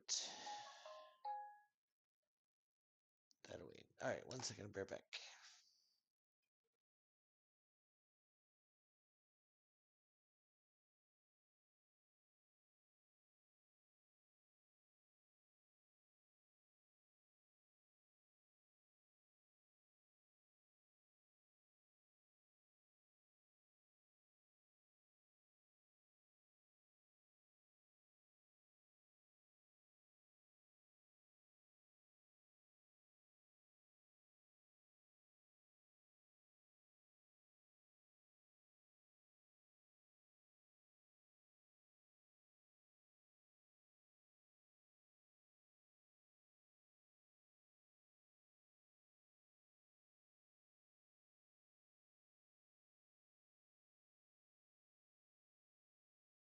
Alright.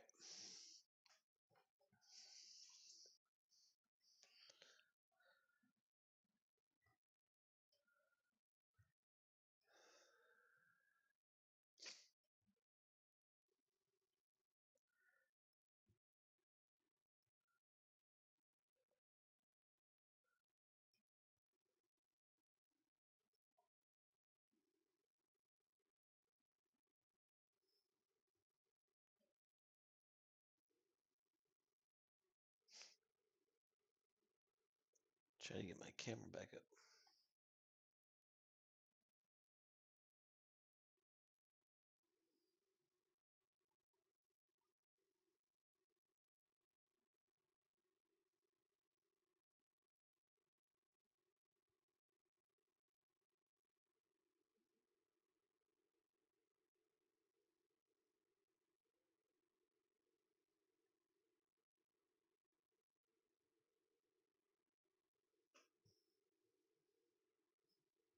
Alright.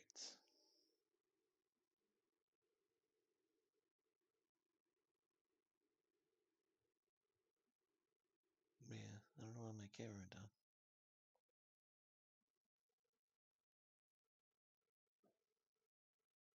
It's been acting my camera kind of fritzy. Alright. Well, just don't worry about it for a second. Alright, let's see what it said here. Your latest request, short term.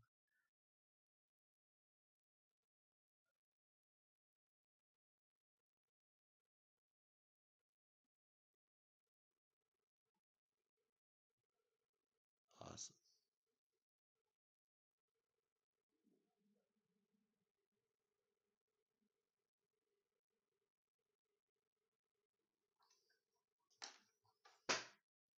Okay, let's see.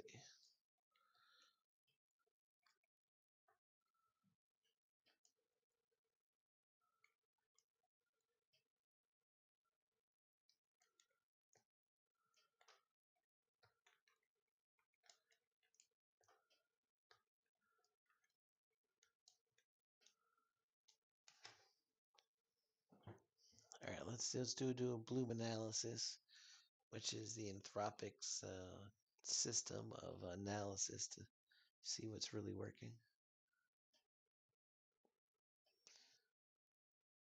So not only identify the weakest module or system or code, or it'll also talk about what needs to be fixed, how we can fix it, give it a grade.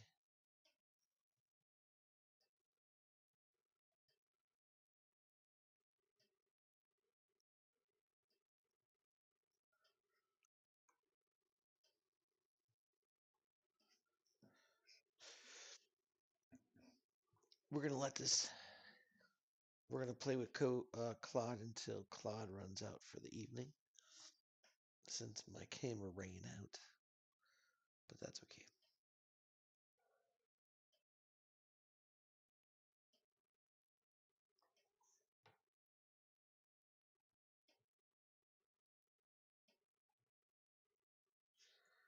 All right, let's see what's concentrating on. Still running 25 tools. Just looking around.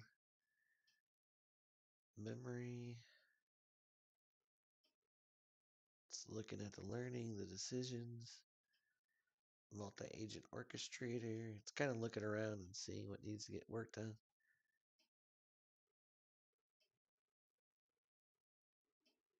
Monologue end 50 memorization fragments.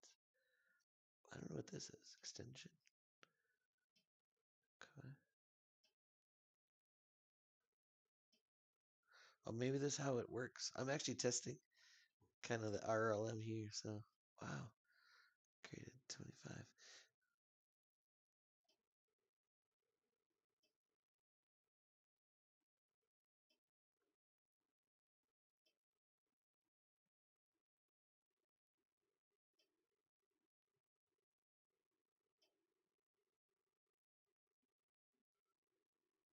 I wonder if this is kind of how it works.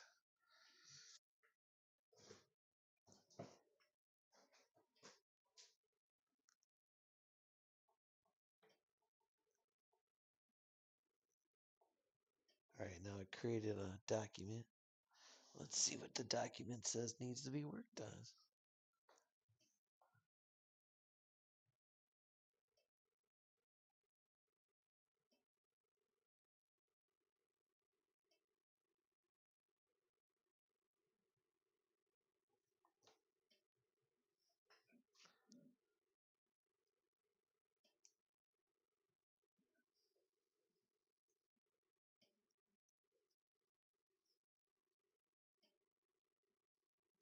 Yeah, I think that RLM is going to become pretty popular unless we work past it in a different way. Overall Bloom score 5.2. What system is this?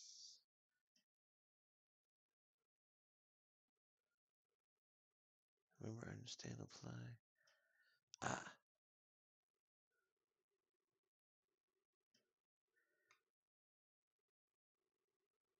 This is actually the RLM system, I believe. If I'm not mistaken. Let's see, I'm trying to get to the top here. Look at all this tasks it created. Crazy.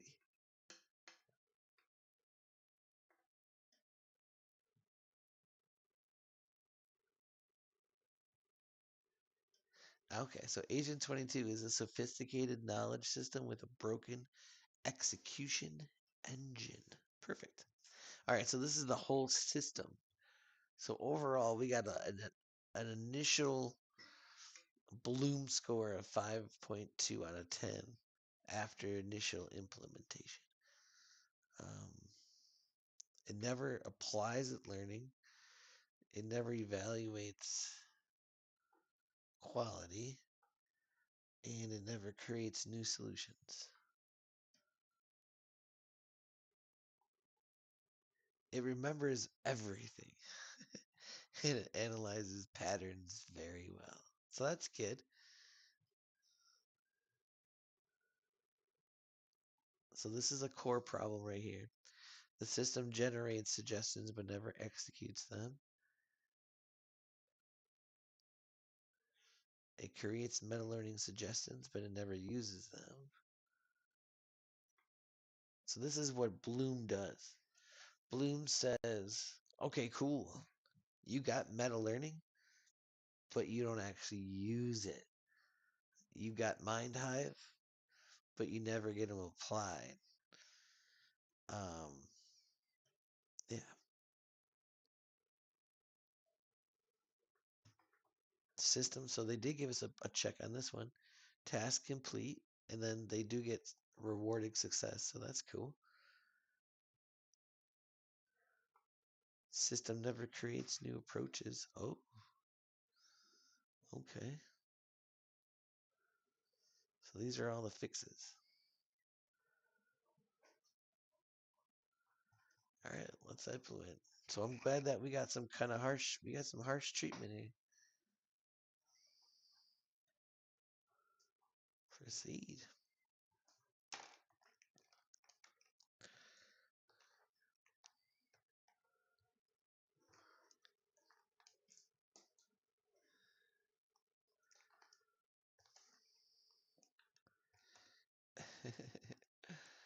Ultra.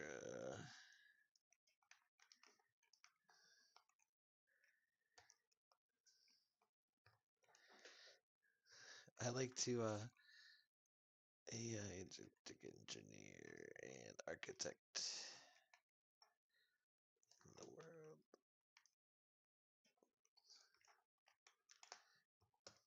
I like to flatter it when I tell it to start a plan.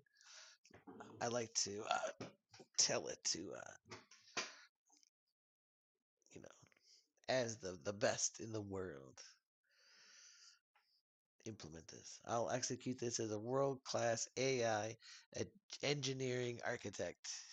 It took that extra stuff. So hopefully it makes better code. I don't know if it actually would, but who knows? I used to do that all the time. You don't have to do it. Well, you can actually say come up with a plan as a god level, planner. Um, yeah, but definitely when I implement it, yeah, I can see clearly now the rain. I don't want to get copyright. Parameter loader. Cool. The suggestion executioner, which actually executes the optimization suggestions. Very good. So not only do we have an agent that recommends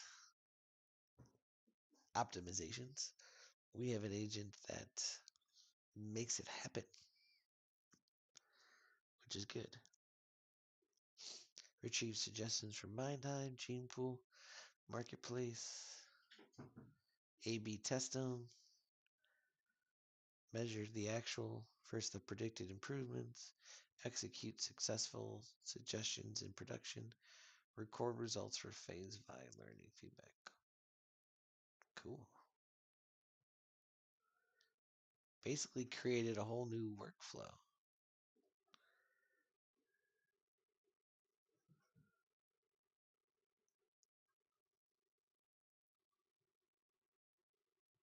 Nice.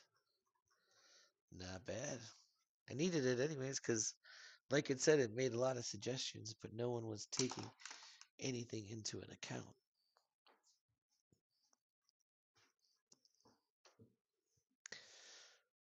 You got to remember these systems are very logical. So there's a classic example out there. Let me see if I can find it. I bet you I can.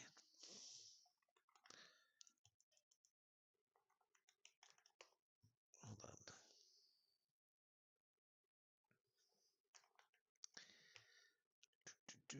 Let me see. Let me see.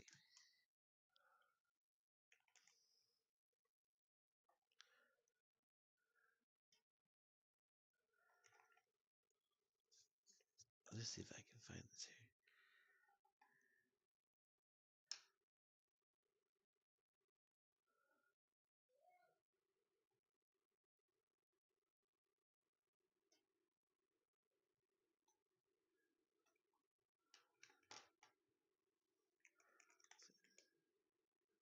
See if I can. Yeah, here we go.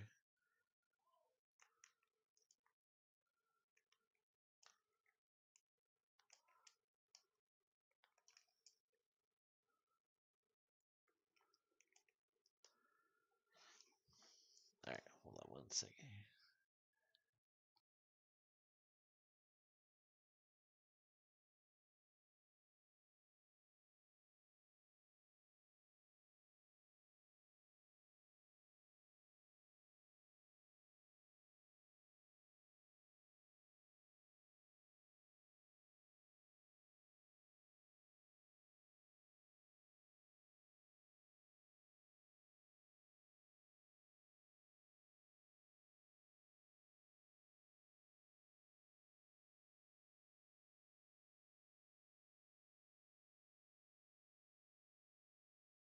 All right, let's see if I can find it.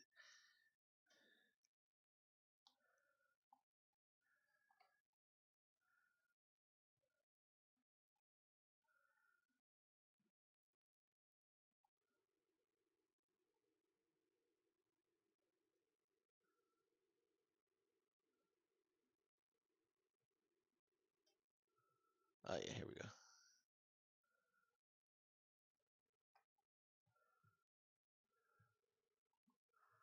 Watch this real quick.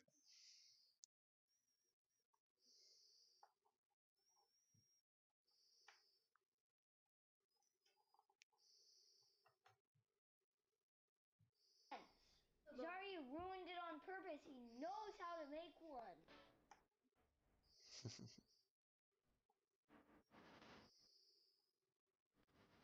What's up, the internet? You know what? I'm hungry. I could really go for a peanut butter and jelly sandwich. Do you guys think you can write down some instructions and teach me how to make a peanut butter and jelly sandwich? Yeah. Then do it. I knew we were gonna do this. I heard Dad talking to Mom. Choke yourself on my hand. Sometimes they do what you tell them.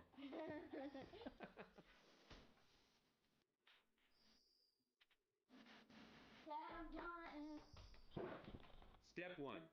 Get 2 pieces of bread out. Got 'em. Get a butter knife and get some PB. Take 1 piece of bread, spread it around with the butter knife. No, Dad, with the peanut butter.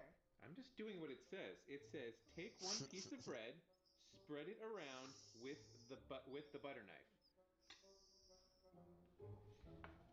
Hold on. Get some jelly, rub it on the other half of the bread. See? No, Dad, open the jelly. Well, it doesn't say to do that. Put the breads together on top of each other.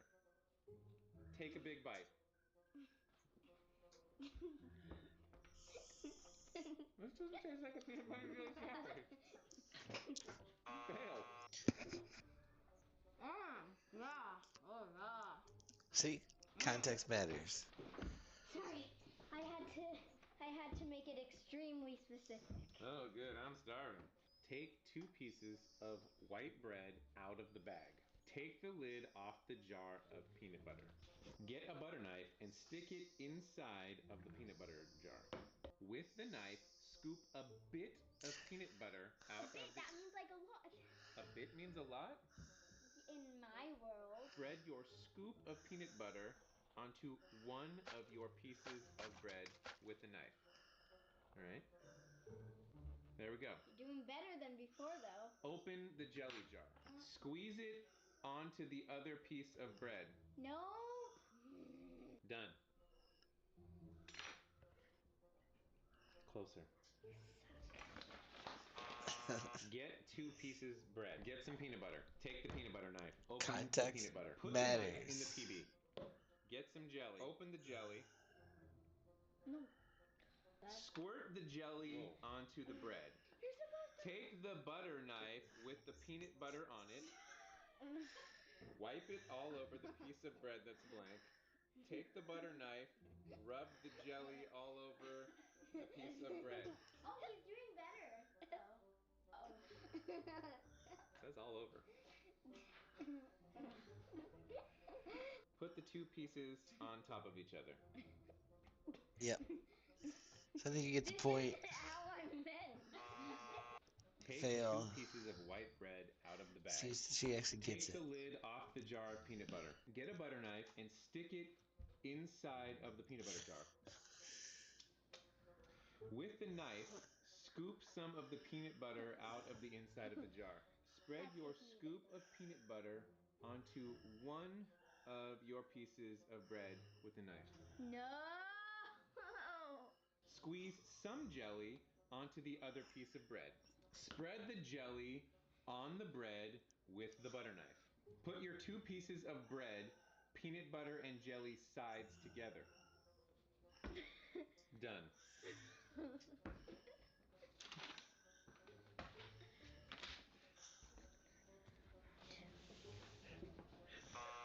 Get 2 pieces of bread. Get some peanut butter. Get some jelly. Open the peanut butter. Get a butter knife. Put the butter knife in the peanut butter. Take the butter knife out of the peanut butter. You did it wrong.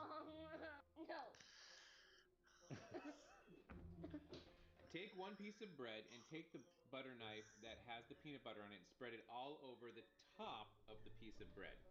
Dad, That's the top. I mean the sides. Squirt some on another piece of bread. Take the butter knife, rub it all over the top of the piece of bread. I quit. You're not making any sense. Sorry, ruined it on purpose. He knows how to make one. I know, Evan. It's a joke. It's the game that we're playing. Oh. Do you know how to eat a piece of bread? You want to take your sandwich with you?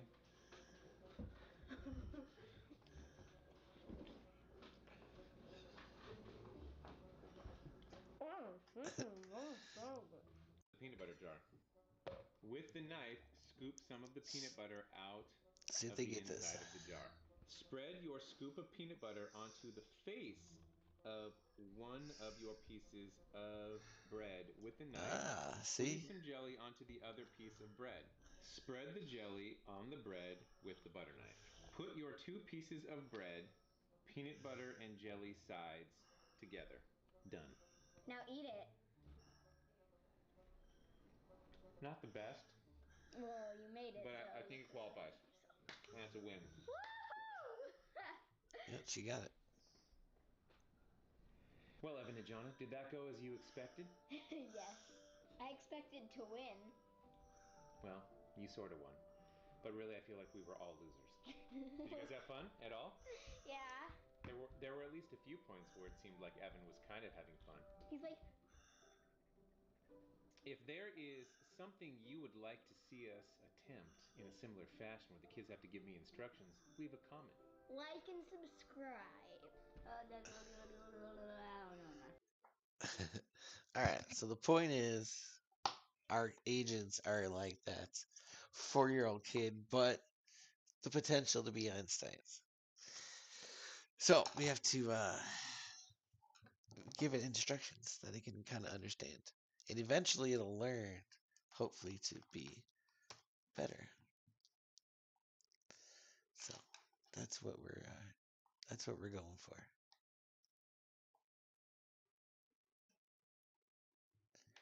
That's what we're shooting for. But context matters. All right, let's see. They got system continually improves itself. There we go.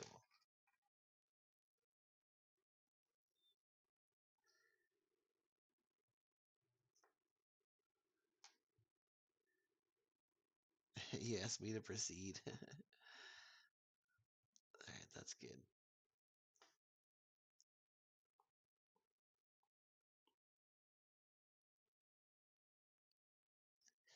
Create another 1,800 lines, 1,400 documents, almost 3,000 lines. Awesome. All right, it's still going too. I'm surprised that Claude hasn't stopped yet. It is a brand new week for me though, so. But it did fix the learning, so that's good.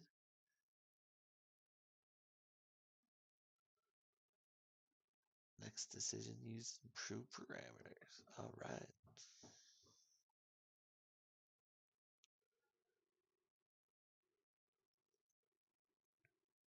Feedback loops. Nice.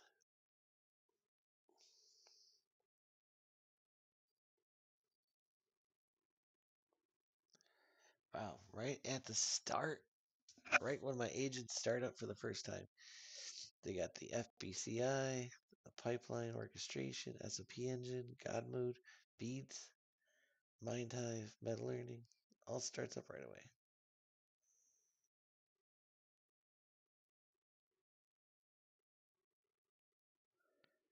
Ah, record decision before you execute.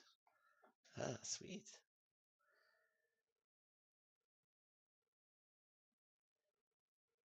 This will compare prediction versus actual.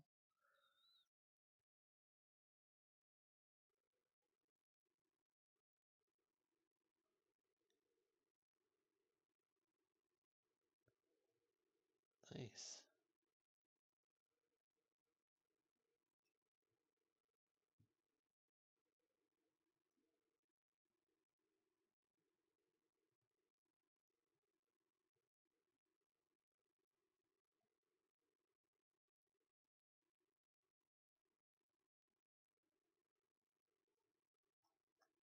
All right, it's proceeding. It's implementing week 2 and 3 right now. Wire phase 5.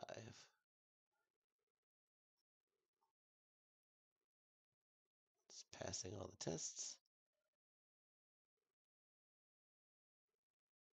Ooh.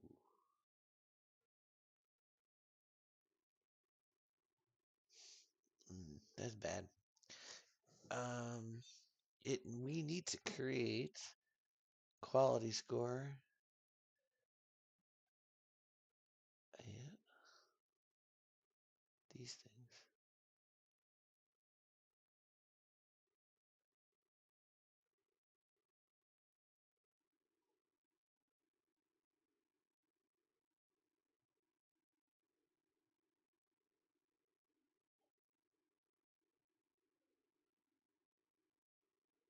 System had learned parameters from phase 5 but never used them.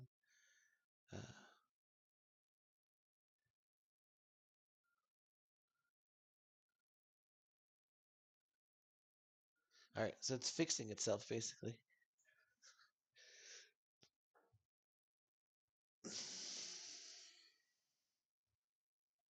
So that's good.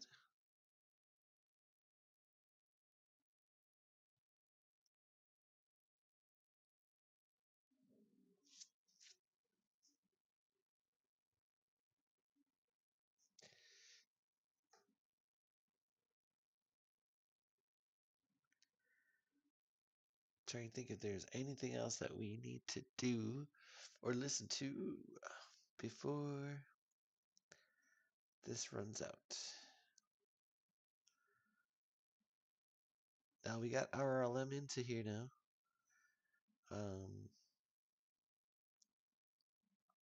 Yeah. Nice. There might be a couple of other. Oh, we need to put in the committee. Oh, look at this. Design ready. A committee system to where if there's any kind of major disagreements between the models, one can choose it.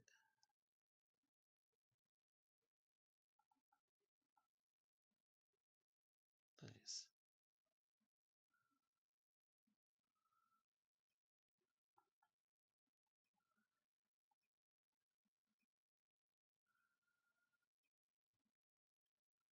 So the system is starting to get better. Starting to actually learn and implement what we've learned.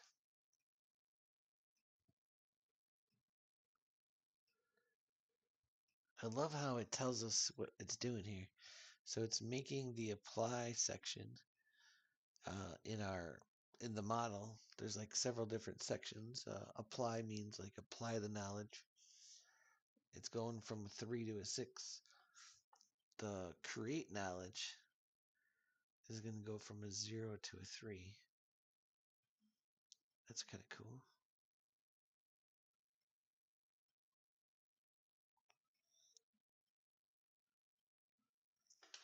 All right, proceed.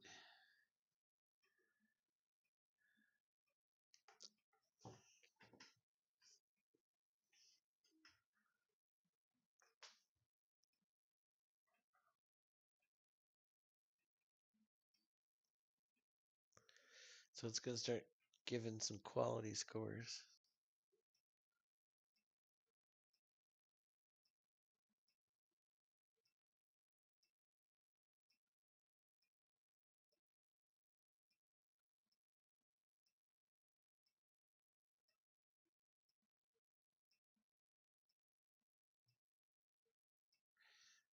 Making sure that they're good.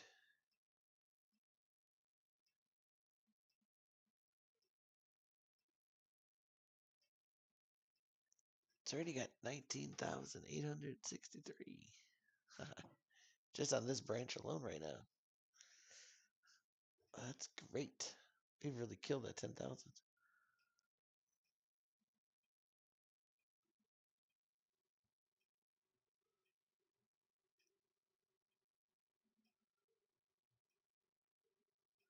Quality score. That's good to know.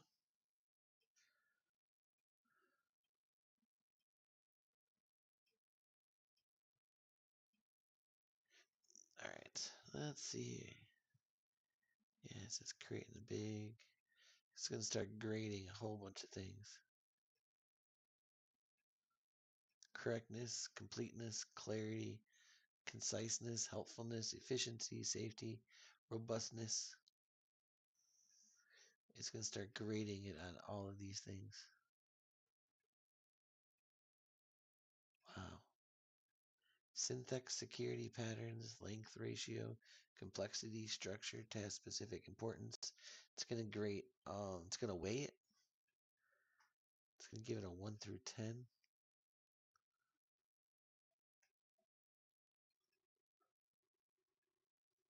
Excellent, good, fair, poor.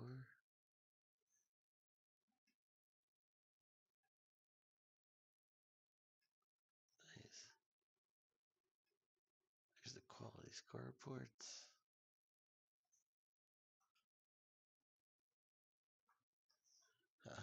That's awesome. Could be more efficient. Demonstrates efficientness.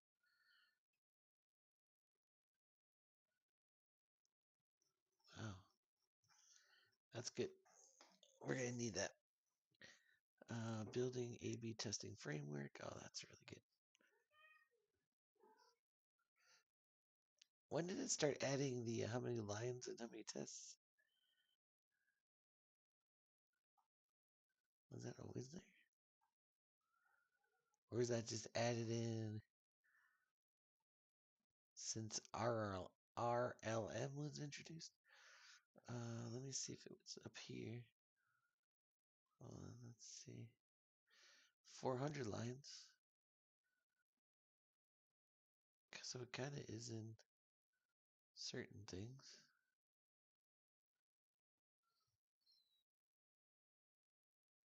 Let's see if it's in the outside of the code. Apply. Well, it has these little extra criteria.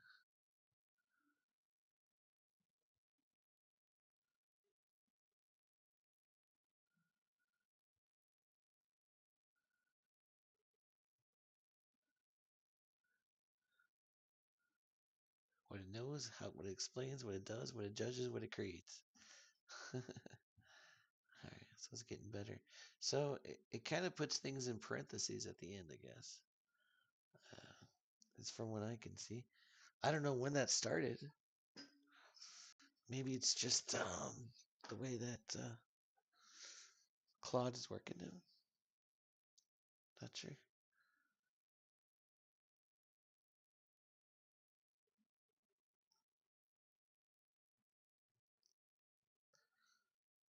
Alright, it's still creating here. Alright. It's still gonna go I can just let it run for the rest of the night while I go lay down. So I'm gonna cut it off here. Don't forget to like and subscribe. Leave a comment, share. Tell me what you guys are looking for. We could talk about it, and I'm gonna try to get some more peeps on here. Talk about their systems, so we can all make sure that you know we all make our lives easier in these crazy times. So yeah, so we got RLM is in. Most of Agent 0 is set up with my Theseus. As you can see, it's still testing and putting in stuff. But yeah, it's moving along. We put in about 30,000 lines of code today, so way more than 10,000. Sorry about my camera and the audio earlier, but I'll be back tomorrow. All right, you guys have a good one. Talk to you soon.